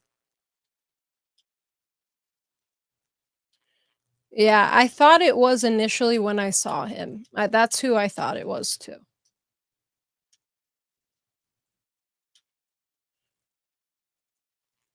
That's not what Maddie was wearing that night. Yeah, you're right. And they didn't all appear to be together that night either. Yeah. Yeah, so if that's not what Maddie was wearing, which it's not, then I would assume it's not from that night. But that was a good closeout, and that is the show tonight, you guys. We appreciate all of you. Maybe next time we'll have more information on that, and we'll kind of go at it from a more objective manner. Oh, Jennifer said it was the formal, and that was on Friday night. All right. Interesting. But make sure you check us out on and that's why I don't like showing videos if it says that's the last one or that night, you know. Yeah, we came about it like we don't know. We're curious. I'm not trying to say anything of what it is. Yeah. I'm asking the community because you guys, a lot of you know a lot and have seen a lot and put a lot of research into it yourselves. I just don't want to be misleading. No, I don't. My number one I don't concern want to is either. to not be misleading. So but yeah, several of you, like Jennifer Hansen, she corrected it and said it was that's what they were wearing the night of the formal. So it wasn't that night, it was Friday night. And again, that night they weren't all hanging out together. Like Maddie and Kaylee were at the grub truck and the bar. We know that Xana and Ethan were at Sigma Chi. So it does seem odd that they would all be partying together like that at some point, considering it was so late when they got home and they were already pretty, like, at least Maddie and Kaylee appeared to be pretty intoxicated. So it doesn't seem like it would have been that night. And I think Jennifer's probably right that it wasn't. It does look like they were possibly at the formal because of the way they're dressed. All right, you guys, that is the show tonight. Make sure you hop on all of our social media accounts. We are /Thought Riot Podcast. Add us on Facebook, Twitter, X, Instagram. We have a Patreon, and a Patreon's a good place to go in case something were to happen ever. And, we're going to continue the show. So, we appreciate all of you, every single one of you. You are all Thought Riot Podcast, and you guys are awesome. And the only reason we have the information we have is because of you. You guys are the smart ones. We're just here to present on what we have. So just keep it up and continue doing what you guys do, and hit that like button on the way out. Please hit that like button and leave a comment in the comments section. It goes a long way, and we appreciate all of you. Yes, thanks for being here. Thanks for your input tonight. You know, we value all of your guys' opinions. To all the people who joined tonight, because we got several new members and some people who gifted memberships. We really, really, really appreciate all of you. And everyone who just like hangs out and likes the video. You don't even have to be in the chat. We appreciate you too. We'll see you again tomorrow night at 9 p.m. Central for another true crime talk show with a live premiere before. And until then, take care of yourselves. Have a good night. Goodbye.